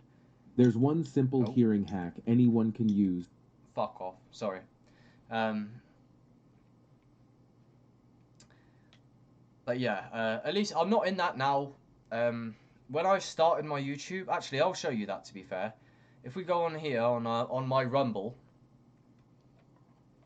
if we go to the almost at the very beginning, when I was speaking about my depression and how that results in my attitude of being kind of like a bit careless or not caring what people think, kind of, I will show you here. So yeah, when I started my channel, I was in the deepest depths of depression.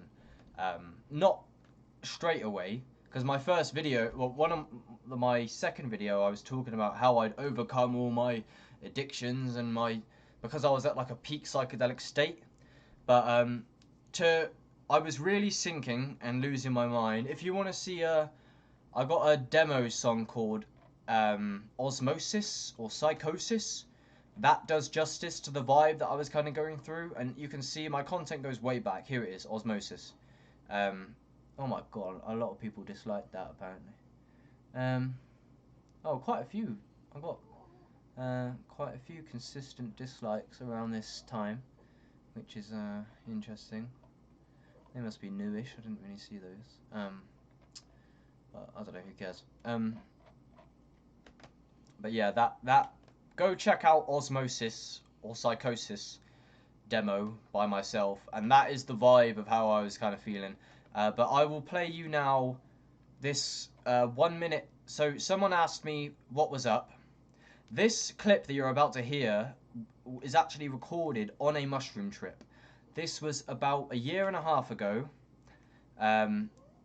while I was super deeply losing my mind. My old live streams like these, that's where it's like these 7-gram live mushroom trip, like they're fucked. I'm literally like, I should not have been live streaming like that on 7 grams. I was just too immature. But look, this was a voice note I sent to someone because they asked me if I was alright because I put help me on my story finally. I didn't want to put that on my story, but it's like I was so depressed and psychotic for so long that I needed to say something.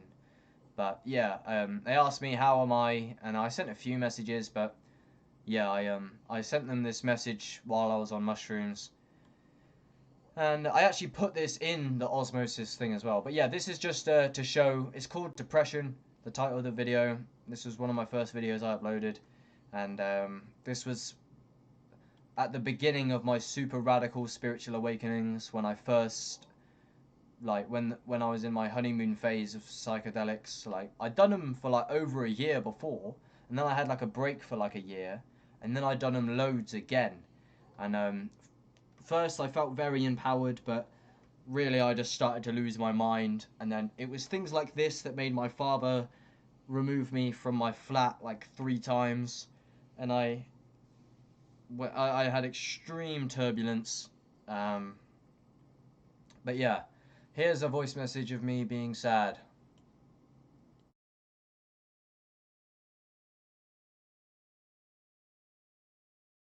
I just feel like it's getting, I don't know what happened, like, I was so happy in things, and I was so vibrant, and then this darkness just, like, creeped into everything. And now, everything's really difficult. But I saw constructed by my own mind. All of my problems, I created all of them, and I feel like such an alien, because no one's... I'm so alone. I can't talk to no one because I'm on like a completely different wavelength. And I can't understand fucking anyone I talk to, and I just feel like I'm fucking losing my mind. I don't know. I don't really know what there is to say about that.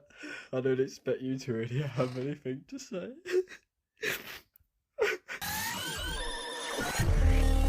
Everybody knows, I can see you when they talk to me, everybody knows. Try to follow what you dreams, but you better be good at it, cause you're gonna live by it. And the urge I've had before, climbing the wall, to fall flat on the floor. So let your ego down, start to analyse your life, the kind of shit that makes you wanna drive off of a nice or rebuilding. Try to meditate so I don't live for these limits. I will dedicate to renovating my whole image. Don't appreciate the actual limits I've been driven. Now I'm sleeping in my demons, digging deeper with them, keep on seeking deeper in it.